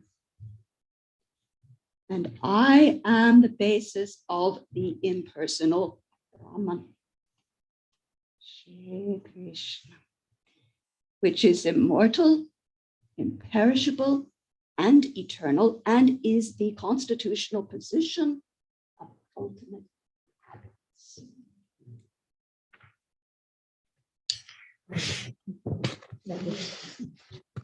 Very beautiful reading, Mataji. That was really nice. Thank you, Mataji. Next, we are going to recite chapter 15. Gayatri Mataji will be reciting the Sanskrit verses. Hare Krishna, Mataji.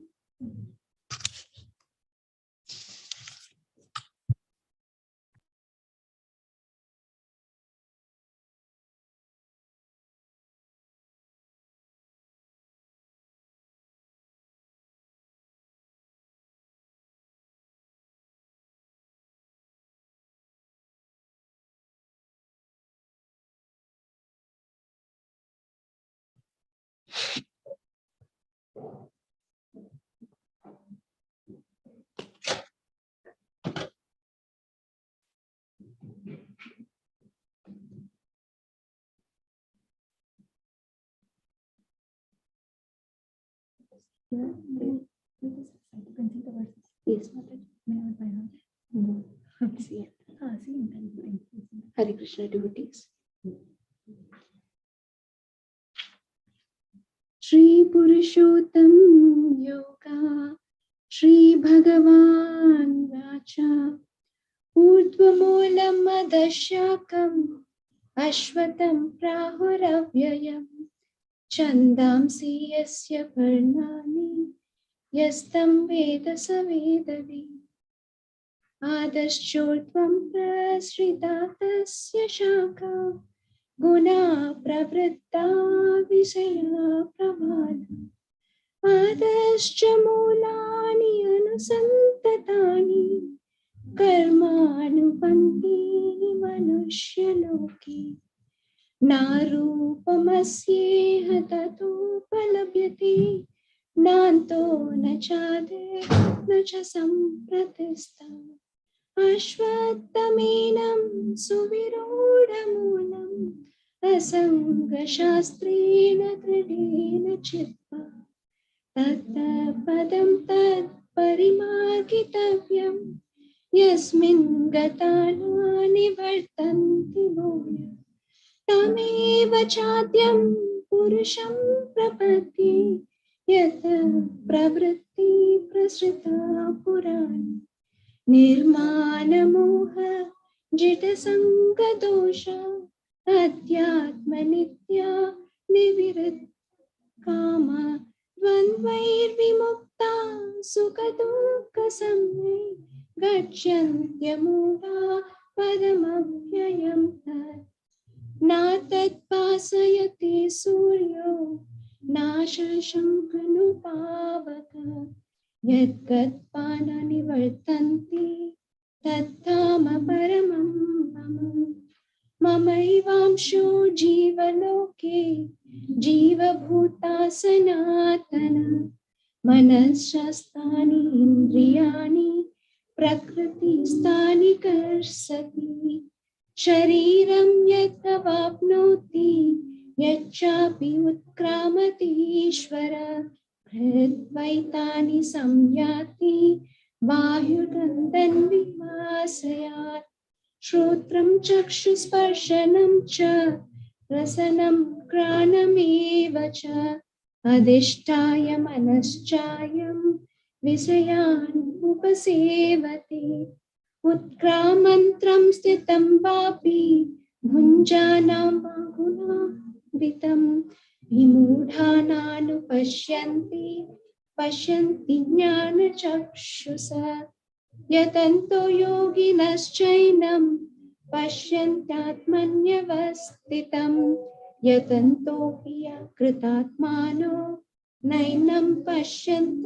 चेतसा यदादित्यागतं तेजो जगद्भासयतेऽखिलं यच्चन्द्रामसि यच्चाग्नो तत्तेजो विद्धि मामकम् घमाविश्य च भूतानि धारयामि अहमोजसा पुष्णामि चौषधी सर्वा सोमभूत्वा रसात्मका अहं वैश्वानरो भूत्वा प्राणिनां देहमाश्रिता प्राणपानसमायुक्ता पचामि अन्नं चतुर्विधम् सर्वस्य चाहं हृदि सन्निविष्टो मत्तस्मृतिज्ञानपोहनं च वेदैश्च सर्वैरहमेव वेद्यो वेदान्तकृतवेदविदेव चाहम्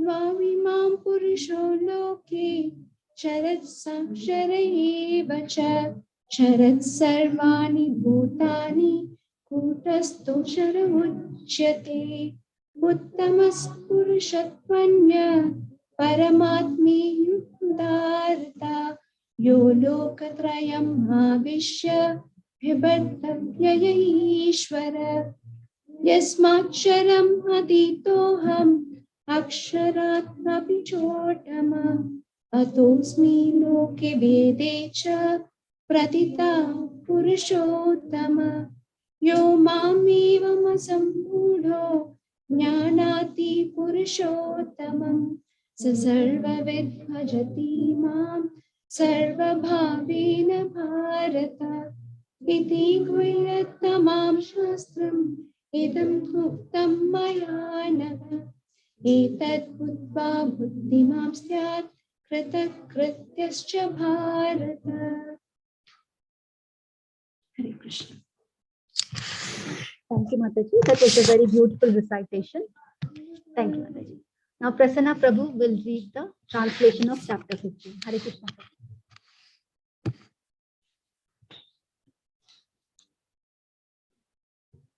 Hare Krishna.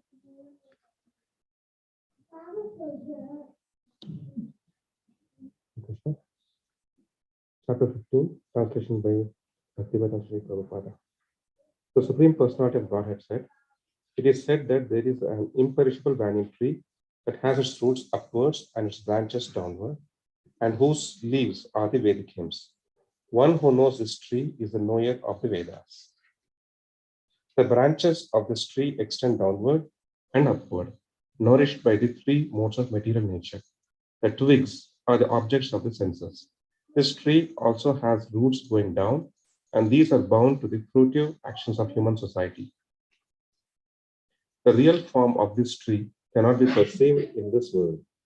No one can understand where it ends, where it begins, or where its foundation is. But with determination, one must cut down this strongly rooted tree with the weapon of detachment. Thereafter, one must seek that place from which, having gone, one never returns, and there surrendered to the Supreme Personality of Godhead, from whom everything began and from whom everything has extended since time immemorial. those who are free from false prestige, illusion, and false association, who understand the eternal, who are done with material lust, who are freed from the dualities of happiness and distress, and who, unbewildered, know how to surrender unto the Supreme Person, attain to that eternal kingdom. That supreme abode of mind is not illuminated by the sun or moon, nor by the fire or electricity. Those who reach it never return to this material world.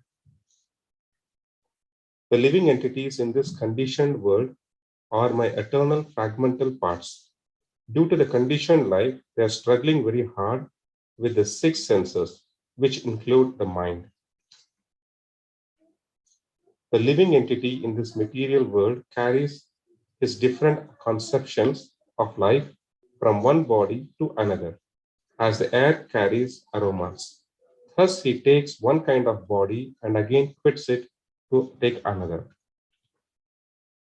The living entity, thus taking another gross body, obtains a certain type of ear, eye, tongue, nose, and sense of touch, which are grouped about the mind.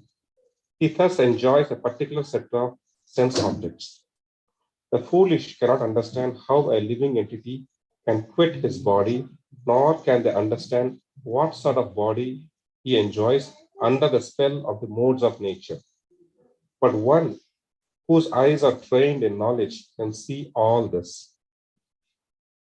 The endeavoring transcendentalists who are situated in self-realization can see all this clearly. But those whose minds are not developed and who are not situated in self-realization cannot see what is taking place, though they may try. The splendor of the sun, which dissipates the darkness of this whole world, comes from me. And the splendor of the moon and the splendor of fire are also from me. I enter into each planet, and by my energy, they stay in orbit. I become the moon and thereby supply the juice of life to all vegetables. I am the fire of digestion in the bodies of all living entities. And I join with the air of life, outgoing and incoming, to digest the four kinds of foodstuff. I am seated in everyone's heart, and from me comes remembrance, knowledge, and forgetfulness. By all the Vedas, I am to be known. Indeed, I am the compiler of Vedanta, and I am the knower of the Vedas. There are two classes of beings, the fallible and the infallible. In the material world, every living entity is fallible. And in the spiritual world, every living entity is called infallible. Besides these two, there is the greatest living personality, the Supreme Soul, the imperishable Lord Himself, who has entered the three worlds and is maintaining them.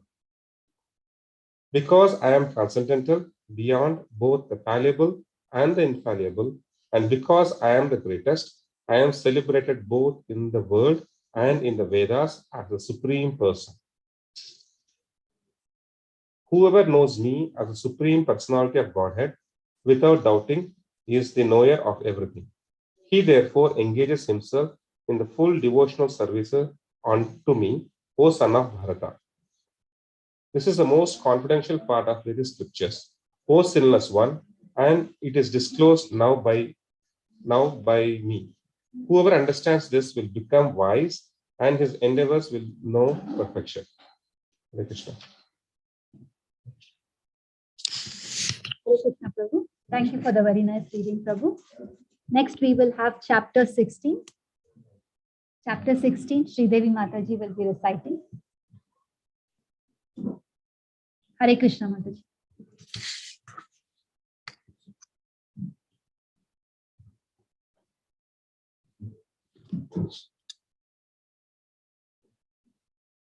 Chapter 16, the divine and demonic of nature. Shri Bhagavanu Vacha Abhayam Satta Samshuddhi Jnana Yoga Vyavastiti Dhanam Damascha Yagnascha Swadhyayastapa Arjavam Ahimsa Satyam Akrodhas Tyaga Shantir Apaishunam धया भूतेषु अलौलौक्तं मार्दवं हृदिराशफलं तेजशमाधृति शौचम् आद्रहो नातिमानिता भवन्ति सम्पादं दैवीम् अभिजातस्य भारत दम्भो दर्पो अभिमानश्च क्रोधपौरुषम् एव च अजानं साभिजातस्य पार्थसम्पदमाशुरिं दैवी सम्पद्विमोक्षया निबन्धय शुरिमाता मा शुचौ सम्पदं दैवीम् अभिजातोषि पाण्डव द्वौ भूत सर्गौ लोकेऽस्मिन् दैव अचुर एव च दैवो वितारशा प्रोक्ता आसुरं पार्थ मे शृणु प्रवृत्तिं च निवृत्तिं च जानन विदुराशुरा न शौचं नपि सचरो न सत्यं तेषु विद्यते असत्यम् अपरितिष्ठं च जगत् अहुरनीश्वरम् अपराश्परसम्भूतं किम् अन्यत् कामहैतुकम् एतं दृष्टिम् अवस्तभ्य नाशत्मनो अल्पबुद्धया प्रभवन्ति उग्रकर्मणा क्षयया जगतो हिता कामम् अश्रित्य दुष्पुरं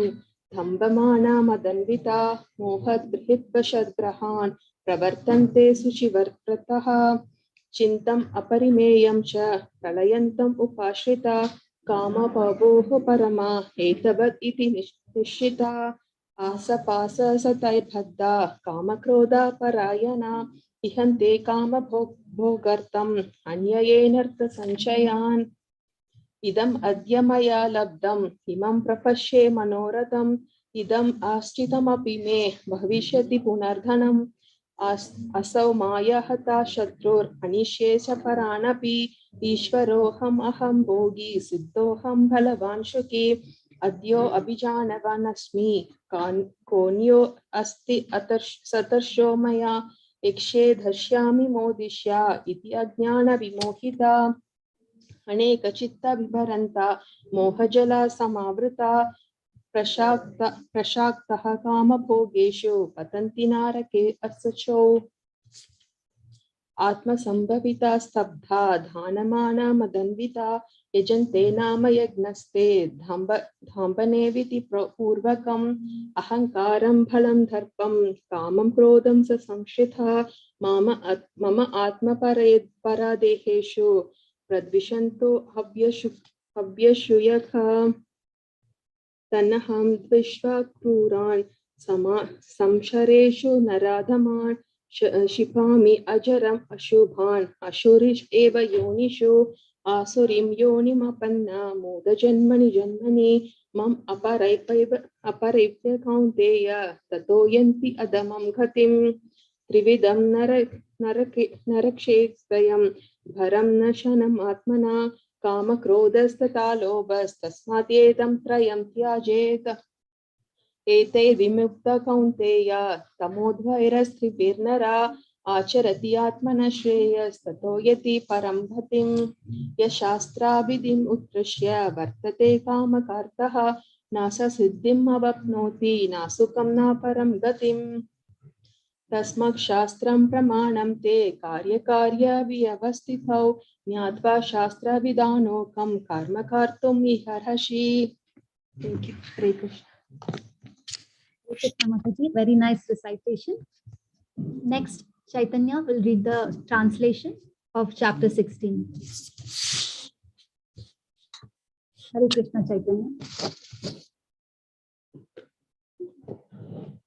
The Supreme Personality. The Supreme Personality of The Supreme Personality of Godhead said, fearlessness, purification of one's existence, cultivation of spiritual knowledge, charity, self-control, performance of sacrifice, study of the Vedas, austerity, simplicity, non-violence, truthfulness, freedom from anger, reunification, tranquility, aversion to fault-finding, compassion for all living entities, freedom from covetousness, gentleness, modesty, steady determination, vigor, forgiveness, fortitude, cleanliness, and freedom from envy, and from the passion for honor. These transcendental qualities, O son of Bharata, belong to godly men endowed with divine nature.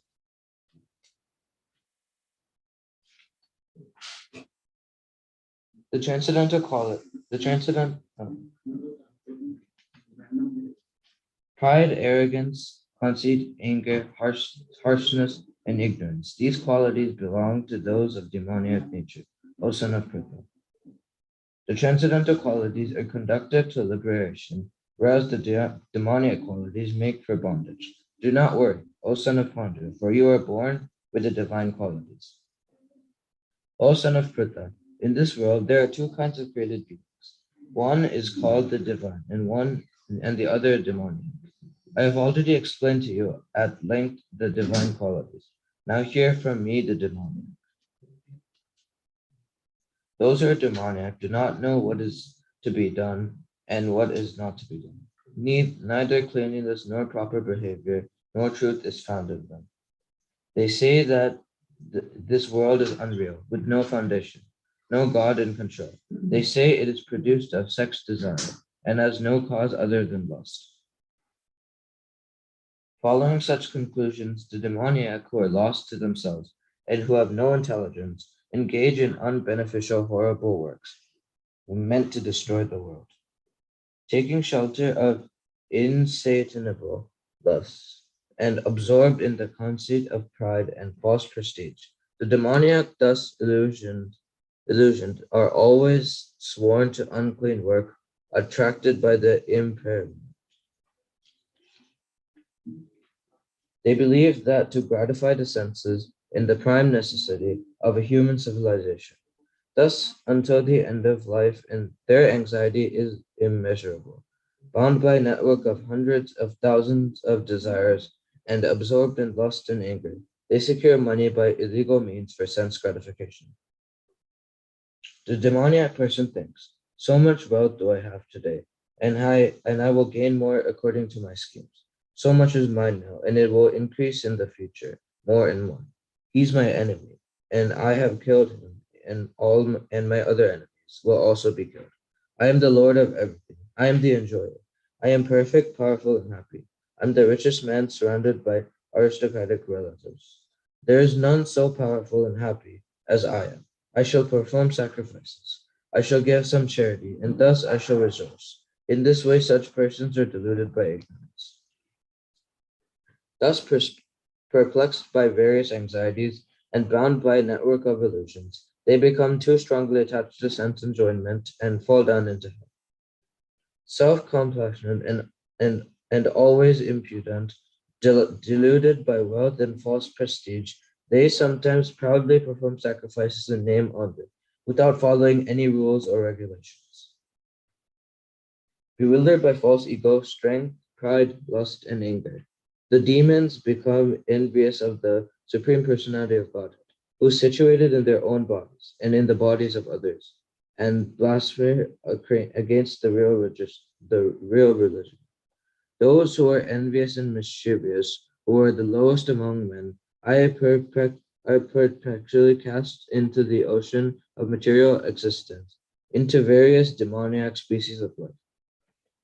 Attaining repeated birth amongst the species of demoniac life, O son of Kunti, such persons can never approach me. Gradually they sink down into the most abnormal type of existence. There are three gates leading to this hell: lust, anger, and greed. Every sane man should give these up, for they lead to the degradation to the soul of the soul. The man who has escaped the three gates of hell, O son of Kunti, performs acts conductive to self-realization, and thus gradually attains the supreme destination. He who discards spiritual injunctions and acts accordingly to his own whims attains neither perfection nor happiness, nor the supreme destination.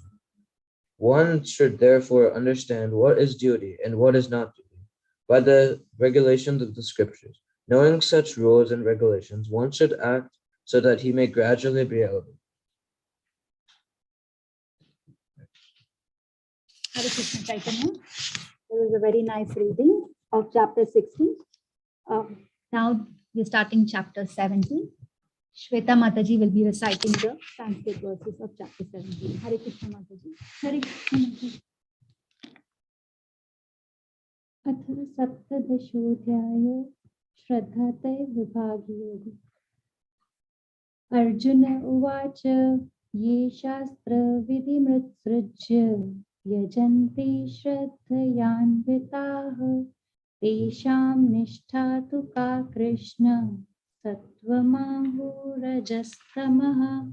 श्रीभगवानुवाच त्रिविधा भवति श्रद्धा देहिनां सा स्वभावजा सात्विकी राजसी चैव तामसी चेति तां शृणु। सत्त्वानुरूप सर्वस्य श्रद्धा भवति भारत। श्रद्धामयोऽयं पुरुषो यो यच्छ्रद्धः स एव सः। यजन्ते सात्विका देवान् यक्षरक्षांसि राजसाः प्रेतान् भूतगणाश्चान्ये यजन्ते तामसा जनाः। अशास्त्रविहितं घोरं तप्यन्ते ये तपो जनाः दम्भहङ्कारसंयुक्ताः कामरागबलान्विताः कर्षयन्तः शरीरस्थं भूतग्राममचेतसः मां चैवान्तः शरीरस्थं तान् विधियासुरनिश्चयान्। आहारस्त्वपि सर्वस्य त्रिविधो भवति प्रियः यज्ञस्तपस्तथा दानं तेषां भेद इमं शृणु। आयु सत्त्वबलारोग्य सुखप्रीतिविवर्धनाः रस्याः स्निग्धाः स्थिरा हृदया आहार सात्विकप्रयाः कट्व अम्ल लवण्य उष्ण तीक्ष्णरुक्षविद्धाहिनाः आहार राजस इष्ट दुःखशोकमया प्रदाः यातयामं गतरसं पूतिपर्युषितं च यत् उच्छिष्टमपि चामेध्यं भोजनं तामसप्रियम्। अफलाकाङ्क्षिभिर्यज्ञो विधिदिष्टो य युज्यते यष्टव्यम् एवेति मनः समाधाय स सात्विकः। अभिसन्धाय तु फलं दम्भार्थम् अपि चैव यत् इज्यते भरतश्रेष्ठ तं यज्ञविधिराजसम्। विधिहीनम् असृष्टानं मन्त्रहीनम् अदक्षिणं श्रद्धाविरहितं यज्ञं तामसं परिचक्षते। देवद्विज गुरुप्राज्ञ पूजनं शौचमार्जवम् ब्रह्मचर्यम् अहिंसां च शरीरं तप उच्यते। अनुद्वेगकरं वाक्यं सत्यं प्रियहितं च यत् स्वाध्याय अभ्यसनं चैव वाङ्मयं तप उच्यते। मनप्रसादः सौम्यत्वं मौनम् आत्मविनिग्रह भावसंशुद्धिरित्येत तपो मानसम् उच्यते। श्रद्धया परया तप्तं तपस्तत्र त्रिविधं नरेः अफलाकाङ्क्षभिर्युक्तैर्सात्विकं परिचक्ष्यते। सत्कारं मानपूजार्थं तपोदम्भेन चैव यत् क्रियते तदिह प्रोक्तं राजसं चलं ध्रुवम्। मूढग्राहेण आत्मनो यत्पीड्य क्रियते तपः परस्योत्साद परस्योत्साद अनार्थम व तत्तामसम् उदारतम दातव्यम इति यद्दानं दीयते नुपकारिणे देशे काले च पात्रे च तद्दानं सात्विकं स्मृतं यत् प्रत्युपकारार्थं फलम् उद्दिश्य वा पुनः दीयते च परिक्लिष्टं तद्दानं राजसं स्मृतम् अदेशकाले यद्दानम् अपात्रेभ्यश्च दीयते असत्कृतम् अवज्ञातं तत्तामसम् उदारतम् ॐ तत्सदिति निर्देशो ब्राह्मणानास्त्रिविध स्मृतः ब्राह्मणस्तेन वेदाश्च यज्ञाश्च विहिताः पुरा तस्मादोम इत्य उदाहृत्य यज्ञदान तपक्रियाः प्रवर्तन्ते विधानोक्ताः सततं ब्रह्मवादिनां तद्इति अनाभिसन्धाय फलं यज्ञतपक्रियाः दानक्रियाश्च विविधाः क्रियन्ते मोक्षकाङ्क्षिभिः सद्भावे साधुभावे च सद्दित्येतत् प्रयुज्यते प्रशस्ते कर्मणि तथा सच्छब्दः पार्थयुज्यते यज्ञे तपसि दाने च स्थितिः सदिति चोच्यते कर्म चैव तदित्यं सदित्यवा विधीयते अश्रद्धया हुतं दत्तं तपस्तत्तं कृतं च यत् असदित्य उच्यते पार्थ न च तत्प्रीत्य नो इह. Very beautiful recitation, Hare Krishna. Now, Nitesh Prabhu and Karthik will be reading the translations of chapter 17. Hare Krishna Prabhu, Hare Krishna. Hare Krishna Mataji, Hare Krishna everyone. Arjuna inquired, O Krishna, what is the situation of those who do not follow the principles of scripture but worship according to their own imagination? Are they in goodness, in passion, or in ignorance? The Supreme Personality of Godhead said, according to the modes of nature acquired by the embodied soul, one's faith can be three kinds: in goodness, in passion, or in ignorance. Now hear about this. O son of Bharata, according to one's existence under the various modes of nature, one evolves a particular kind of faith. The living being is said to be a particular faith according to the modes he has acquired. Man in the mode of goodness worship the demigods. Those in the mode of passion worship demons. And those in the mode of ignorance worship ghosts and spirits. Those who undergo severe austerities and penances not recommended in the scriptures, performing them out of pride and egoism, who are impelled by lust and attachment, who are foolish and who torture the material elements of the body, as well as the super soul dwelling within, are to be known as demons. Even the food each person prefers is of three kinds, according to the three modes of material nature. The same is true for sacrifices, austerities, and charity. Now here are of the distinctions between them. Food that are food dear to those in the mode of goodness increase the duration of life, purify one's existence, and give strength, health, happiness, and satisfaction. Such foods are juicy, fatty, wholesome, and pleasing to the heart.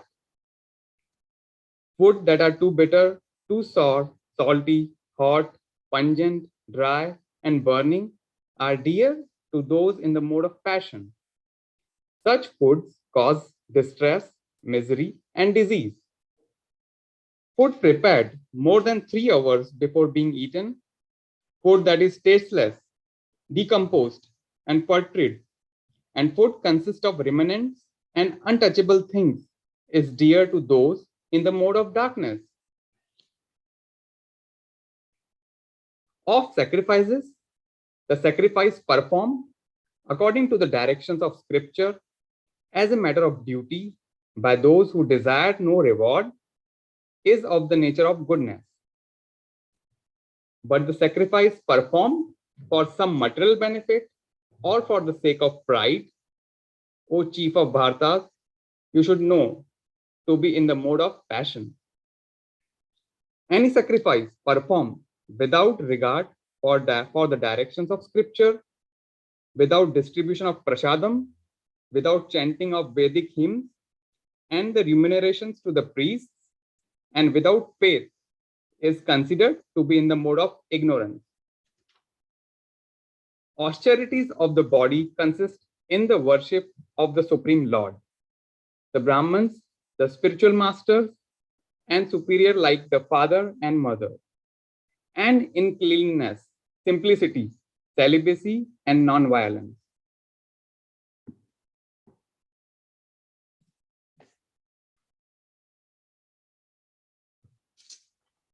Austerity of speech consists in speaking of words that are truthful, pleasing, beneficial, and not agitating to others, and also in regularly reciting Vedic literature.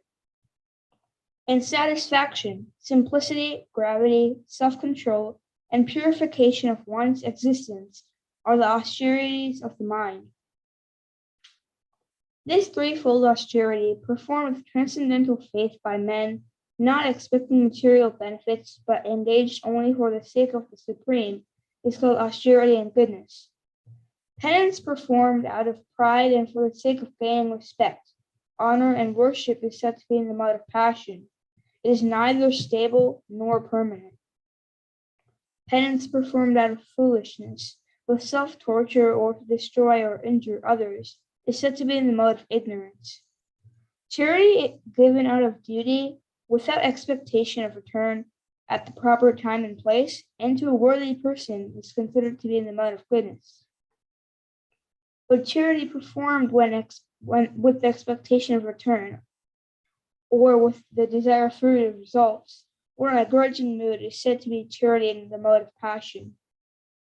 And charity performed at an impure place, at an improper time, to unworthy persons, or without proper attention and respect, is to be charity in the mode of ignorance. From the beginning of creation, the three words Om Tat Sat were used to indicate the supreme absolute truth. These three symbolic representations were used by the Brahmanas while chanting the hymns of the Vedas and during sacrifices for the satisfaction of the Supreme. Therefore, transcendentalists undertaking performances of sacrifice, charity, and penance in accordance with scriptural regulations begin always with Om to attain the Supreme. Without desiring further results, one should perform various kinds of sacrifice, penance, and charity with the word Tat. The purpose of such transcendental activities is to get free from material entanglement. The absolute truth is the objective of devotee sacrifice, and it is indicated by the word Sat.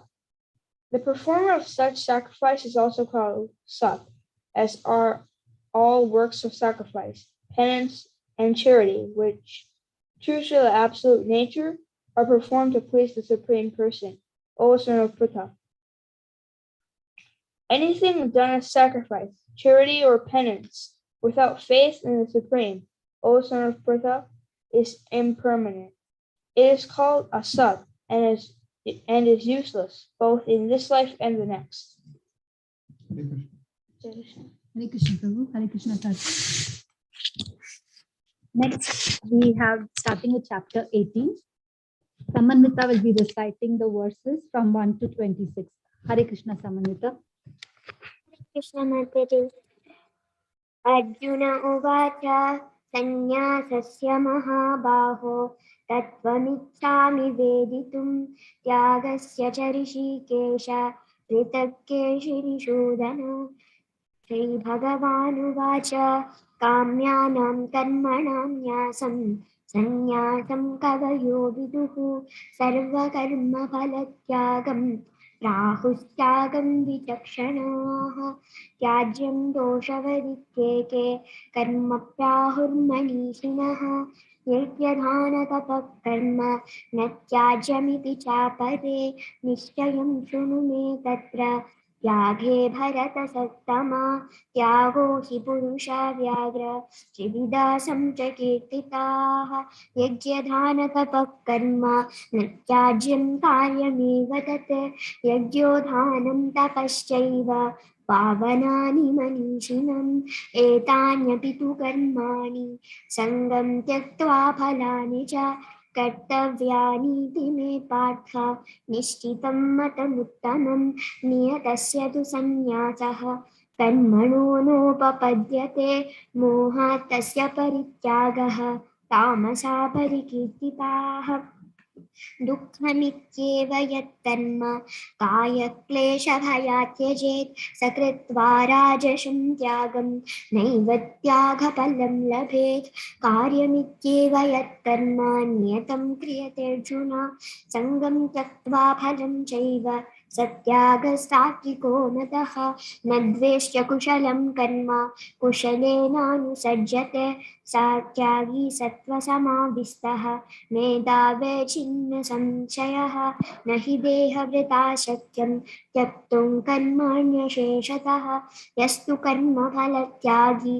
सत्यागित्यभिधीयते अनिष्टमिष्टं मिश्रं च त्रिविधं कर्मणा फलं भवत्यत्यागिनां प्रेत्य न तु सन्न्यासिनं क्वचित् पञ्चैतानि महाबाहो कारणानि निबोध मे सांख्ये कृतान्ते प्रोक्तानि सिद्धये सर्वकर्मणाम् अधिष्ठानं तथा कर्ता कारणं च पृथक्विदं विविधश्चापृथक् चेष्टा दैवीं चैवत्र पञ्चमं शरीरवान् मनोभिर्यत् कर्म प्रारभते नरः न्यायं वा विपरीतं वा पञ्चैतैतस्य हेतवः तत्रैवं चति कर्तारम् आत्मानं केवलं तु यः पश्यत्यकृतबुद्धित्वान् न स पश्यति दुर्मतिः यस्य नाहं कृतो भावः बुद्धिर्यस्य न लिप्यते हत्वापि स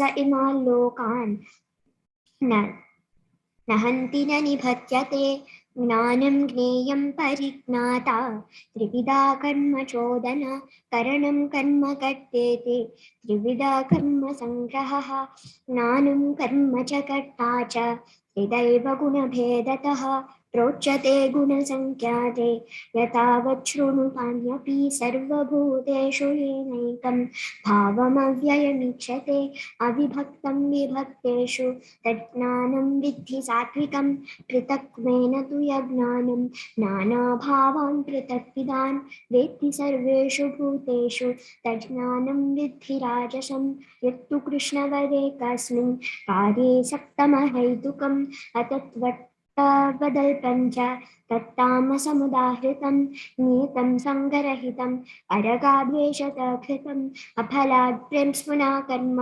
यत्तच्चात्विकमुच्यते यत्तु कामे स्पुनः कर्म साहङ्कारेण वा पुनः क्रियन्ते बहुलायासं तद्राजसमुदाहृतम् अनुबन्धं क्षयं हिंसम् अनपेक्ष च पौरुषं मोहाधरभते कर्म यत्तत्तामसमुच्यते मुक्तसङ्गो नहं वादी मृत्युत्साहसमन्वितः सिद्ध्या सिद्ध्योर्निर्विकारः कर्ता सात्विक उच्यते हरे Krishna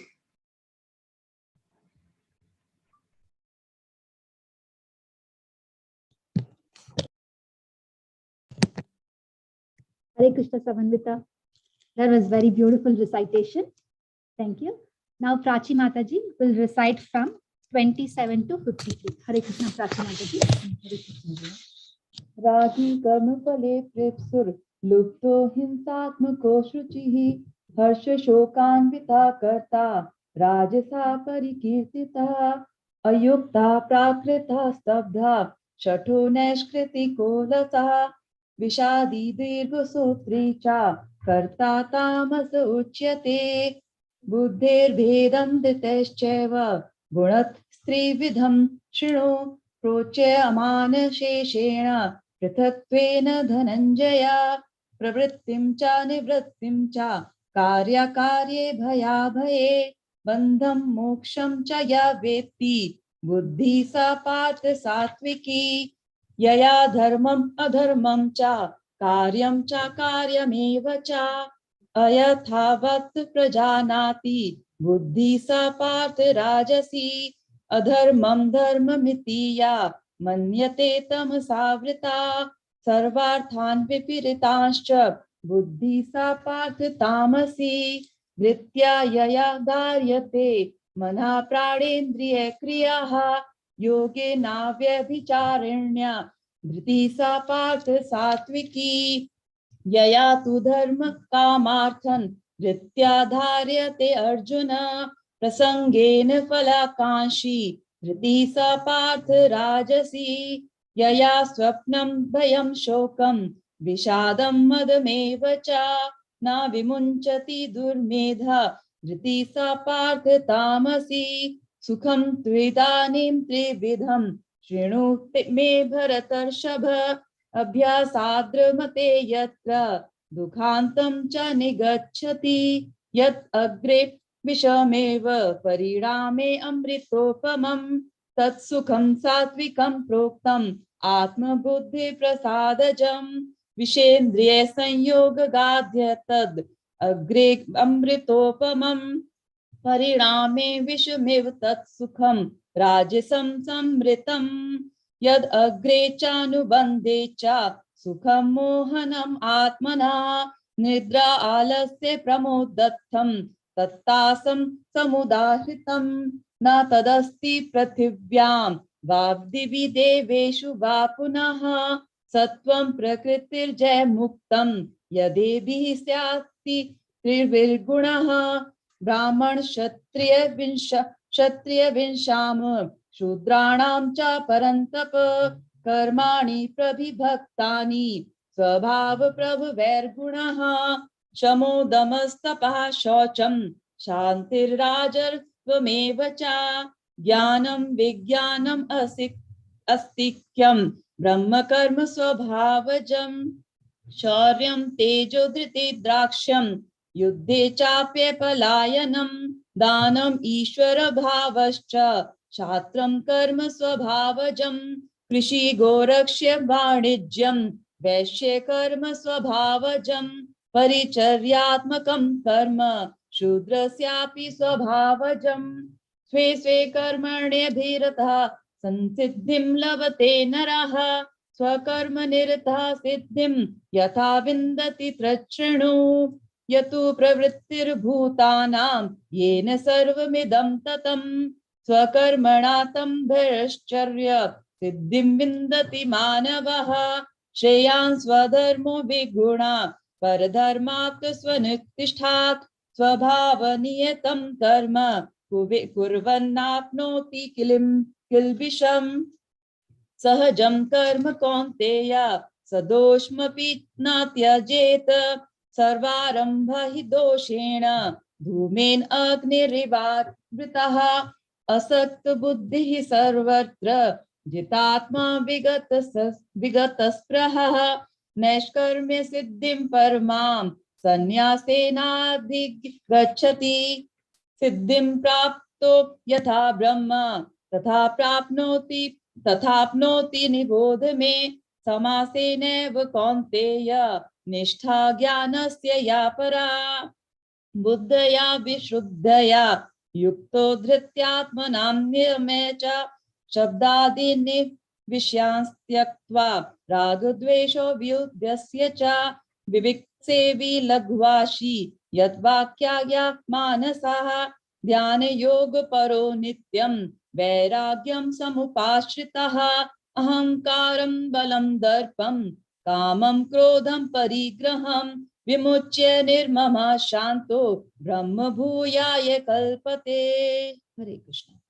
Hare Krishna Mataji. That was very beautiful recitation.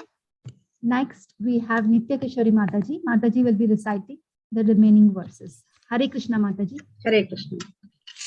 Brahma bhuta prasannatma na sochati na kankshati samas sarveshu bhuteshu madbhaktim labate param bhaktya mamami janati yavanyaschasmi tattvataha tato mam tattvato jnatva vishate tadanantaram sarvakarmanyapi sada kurvano madhyavapashraya मत्प्रसादातवाप्नोति शाश्वतं पदमव्ययम् चेतसा सर्वकर्माणि मयि सन्न्यस्य मत्परा बुद्धियोगम् उपाश्रित्य मच्चित्ता सततं भव मच्चित्ता सर्वदुर्गाणि मत्प्रसादात् प्रतरिष्यसि अत चेत्त्वम् अहङ्कारान् न श्रोष्यसि विनक्ष्यसि यदहङ्कारमाश्रित्य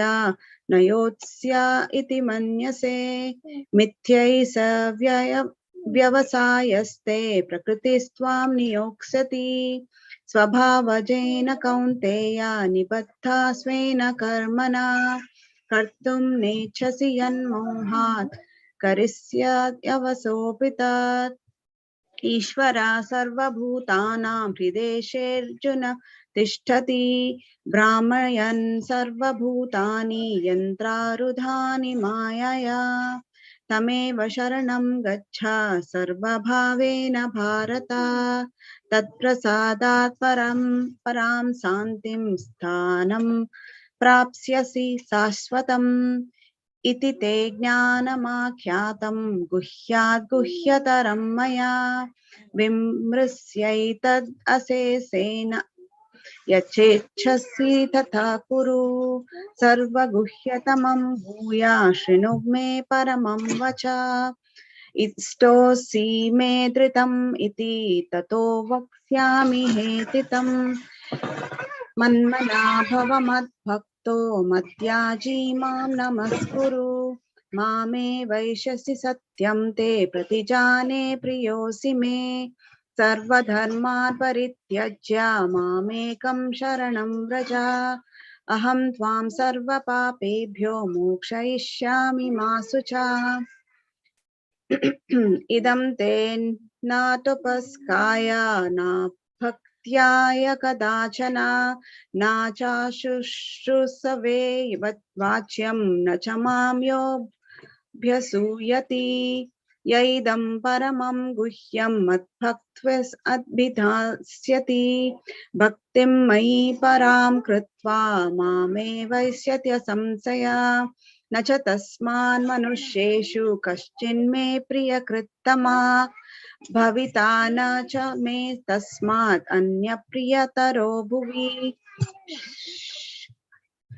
अध्येस्यते च य इमं धर्म्यं संवादमावयो ज्ञानयज्ञेन तेनाहम् इष्टस्याम् इति मे मति श्रद्धवान् अनसूयश्च शृण्यादपि यो नरः सोऽपि मुक्ता शुभा लोकान् प्राप्नुयात् पुण्यकर्मणां कश्चिदेतच्छ्रुतं पार्थ त्वयैकाग्रेण चेतसा कश्चिद् अज्ञानसम्मोहा प्रणस्तस्ते धनञ्जय अर्जुन उवाच नष्टो मोहस्मृतिर्लब्धा तत्प्रसादान् मयाच्युता स्थितोऽस्मि गतसन्देहः करिष्ये वचनं तव संजय उवाच इत्यहं वासुदेवस्य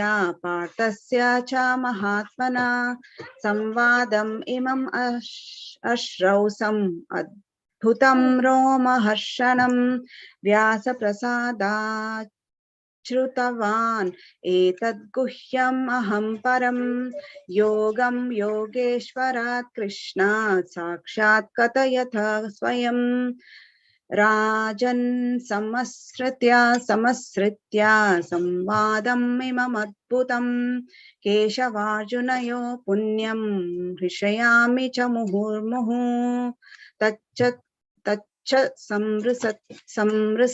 संस्मृत्य रूपम् अत्यद्भुतं हरे विस्मयो मे महान् राजन् हृष्यामि च पुनः पुनः louder yatra Yatra Yogeshwara Krishna Yatra Patro Dhanodara Tatra Shri Vijaya Bhute Rani Temate Mama. Hare Krishna. Hare Krishna Mataji. That was a very beautiful radio song. Sorry.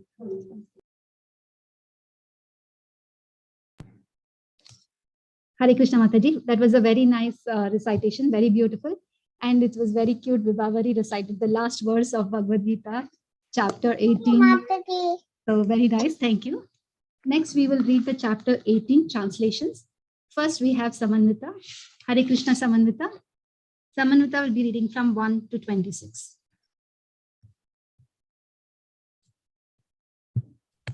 Hare Krishna Mataji, I will read. That's my Mataji.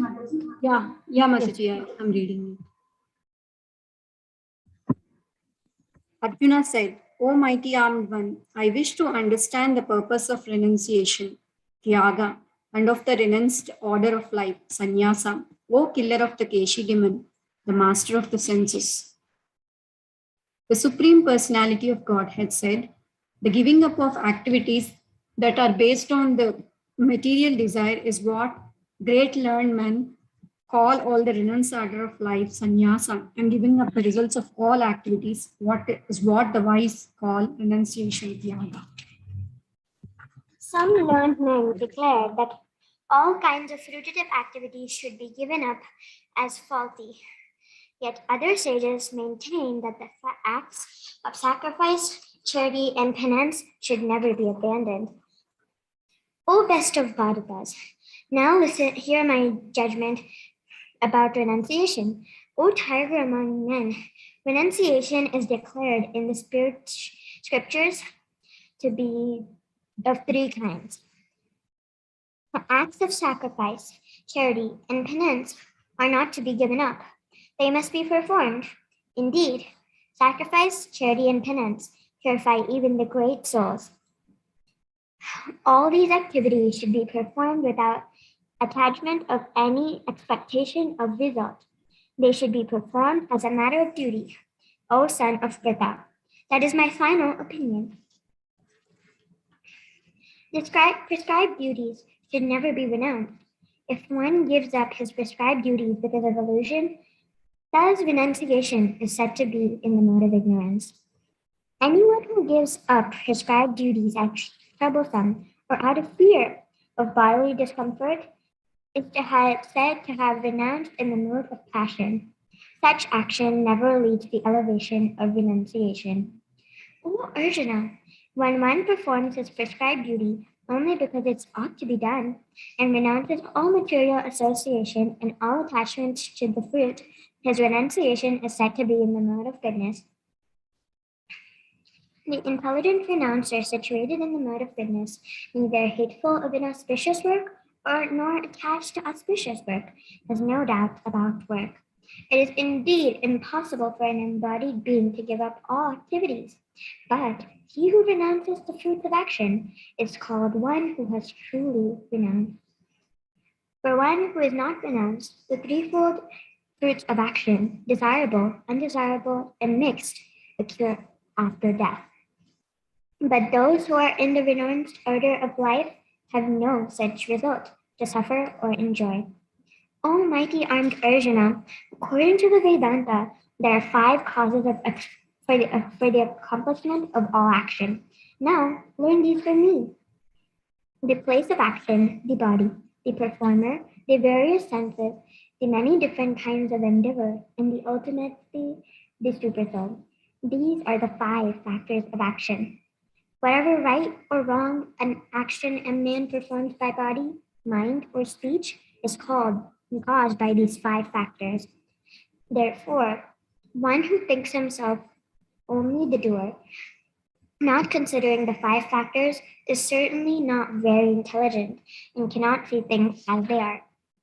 One who is not motivated by false ego, whose intelligence is not entangled, though he kills men in this world, does not kill, nor he is bound by his actions. Knowledge, the object of knowledge, and the knower are 3 factors that motivate action. The senses, work, and the doer are the 3 consistents of action. According to the 3 different modes of material nature, there are 3 kinds of knowledge: action and performer of action. Now, hear of them from me. That knowledge by which one undivided spiritual nature is seen in all living entities, though they are divided into innumerable forms, you should understand them to be in the mode of goodness. That knowledge by which one sees that in every different body there is a different type of living entity, you should understand to be in the mode of passion. And that knowledge which one is attached to one kind of work as the all in all, without knowledge of truth, and which is very meager, is said to be in the mode of darkness. That action which is regulated and which is performed without attachment, without love or hatred, and without desire for putative results is said to be in the mode of goodness. That action performed with great effort by one seeking to gratify his desires and enacted by a sense of false ego is called action in the mode of passion. That action performed in illusion, in disregard of spiritual injunctions, and without concern for the future bondage or for violence or distress caused to others is said to be the mode of ignorance.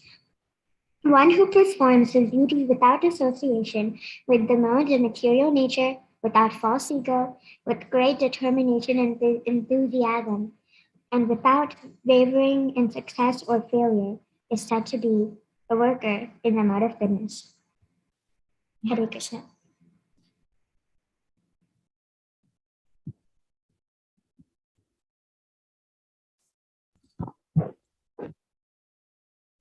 Hare Krishna, Rasmai Mataji, Hare Krishna Samanvita. That was a very nice reading. Next, Senthil Prabhu will be reading the translations from verse 27 to 53. Hare Krishna, Senthil Prabhu. Hare Krishna. The worker who is attached to work and the fruits of work, desiring to enjoy those fruits, and who is greedy, always envious, impure, and moved by joy and sorrow, is said to be in mode of passion.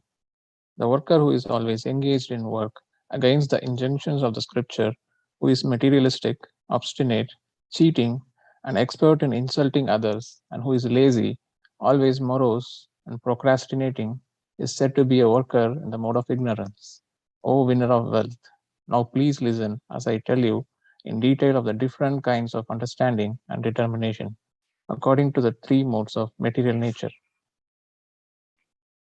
O son of Partha, the understanding by which one knows what ought to be done and what ought not to be done, what is to be feared and what is not to be feared, what is binding and what is liberating, is in the mode of goodness. O son of Partha, that understanding which cannot distinguish between religion and irreligion, between action that should be done and action that should not be done, is in the mode of passion. That understanding which considers irreligion to be religion and religion to be irreligion, under the spell of illusion and darkness, and strives always in the wrong direction, O Partha, is in the mode of ignorance. O son of Partha, that determination which is unbreakable, which is sustained with steadfastness by yoga practice, and which thus controls the activities of the mind, life, and senses is determination in the mode of goodness. By that determination, by which one holds fast fruitive results in religion, economic development, and sense gratification, is of the nature of passion, O Arjuna. And that determination which cannot go beyond dreaming, fearfulness, lamentation, moroseness, and illusion, such unintelligent determination, O son of Partha, is in the mode of darkness. O best of the Bharatas, now please hear from me about three kinds of happiness by which the conditioned soul enjoys, and by which he sometimes comes to the end of all distress. That which is in the beginning may be just like poison, but at the end is just like nectar, and which awakens one to self-realization, is said to be happiness in the mode of goodness. That happiness which is derived from contact of the senses with their objects, and which appears like nectar at first, but poison at the end, is said to be in the nature of passion. That happiness which is blind to self-realization, which is delusion from beginning to end, which arises from sleep, laziness, and illusion, is said to be nature of ignorance. There is no being existing, either here or among the demigods in the higher planetary systems, which is freed from these three modes born of material nature. Brahmanas, Kshatriyas, Vaishyas, and Sudras are distinguished by qualities born of their own natures in accordance with the material modes. O chastier of the enemy. Peacefulness, self-control, austerity, purity, tolerance, honesty, knowledge, wisdom, and religiousness. These are the natural qualities by which the Brahmanas work. Heroism, power, determination, resourcefulness, courage in battle, generosity, and leadership are the natural qualities of work for the Kshatriyas. Farming, cow protection, and business are the natural work for the Vaishyas. And for the Shudras, there are labor and service to others. By following his qualities of work, every man can become perfect. Now, please hear from me how this can be done. By worship of the Lord, who is the source of all beings and who is all pervading, man can attain perfection through performing his own work. It is better to engage in one's own occupation, even though one may perform it imperfectly, than to accept another's occupation and perform it perfectly. Duties prescribed according to one's nature are never affected by sinful reactions. Every endeavor is covered by some fault, just as fire is covered by smoke. Therefore, one should not give up the work born of his nature. O son of Kunti, even such work is full of fault. One who is self-controlled and unattached, and one who disregards all material enjoyments can obtain the practice of renunciation, the highest perfect stage of freedom from reaction. O son of Kunti, learn from me how one who has achieved this perfection can attain to the supreme perfectional stage, Brahman, the stage of highest knowledge, by acting in the way I shall now summarize. Being purified by his intelligence and controlling the mind with determination, giving up the objects of sense gratification, being freed from attachment and hatred, one who lives in the secluded place, one who eats little, who controls his body, mind, and power of speech, who is always in trance, and who is detached, free from false ego, false strength, false pride, lust, anger, and acceptance of material things, free from false proprietorship, and peaceful, such a person is certainly elevated to the position of self-realization. One who is thus transcendentally situated at once realizes the Supreme Brahman and becomes fully joyful. He never laments or desires to have anything. He is equally disposed toward every living entity. In that state, he attains pure devotional service unto me. One can understand me as I am, the Supreme Personality of Godhead, only by devotional service.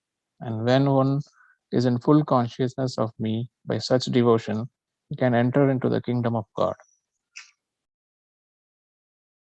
So engaged in all kinds of activities, by my pure devotee, under my protection, reaches the eternal and imperishable abode by my grace.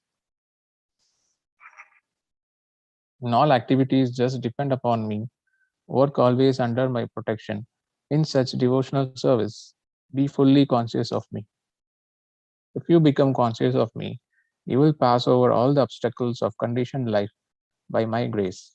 If, however, you do not work in such consciousness, but act through false ego, not hearing me, you will be lost. If you do not act according to my direction and do not fight, then you will be falsely directed. By your nature, you will have to be engaged in warfare. Under illusion, you are now declining to act according to my direction, but compelled by the work born of your own nature, you will act all the same, O son of Kunti. Hare Krishna. Hare Krishna Prabhu, thank you for the very nice reading. I will continue with the remaining verses of chapter 18.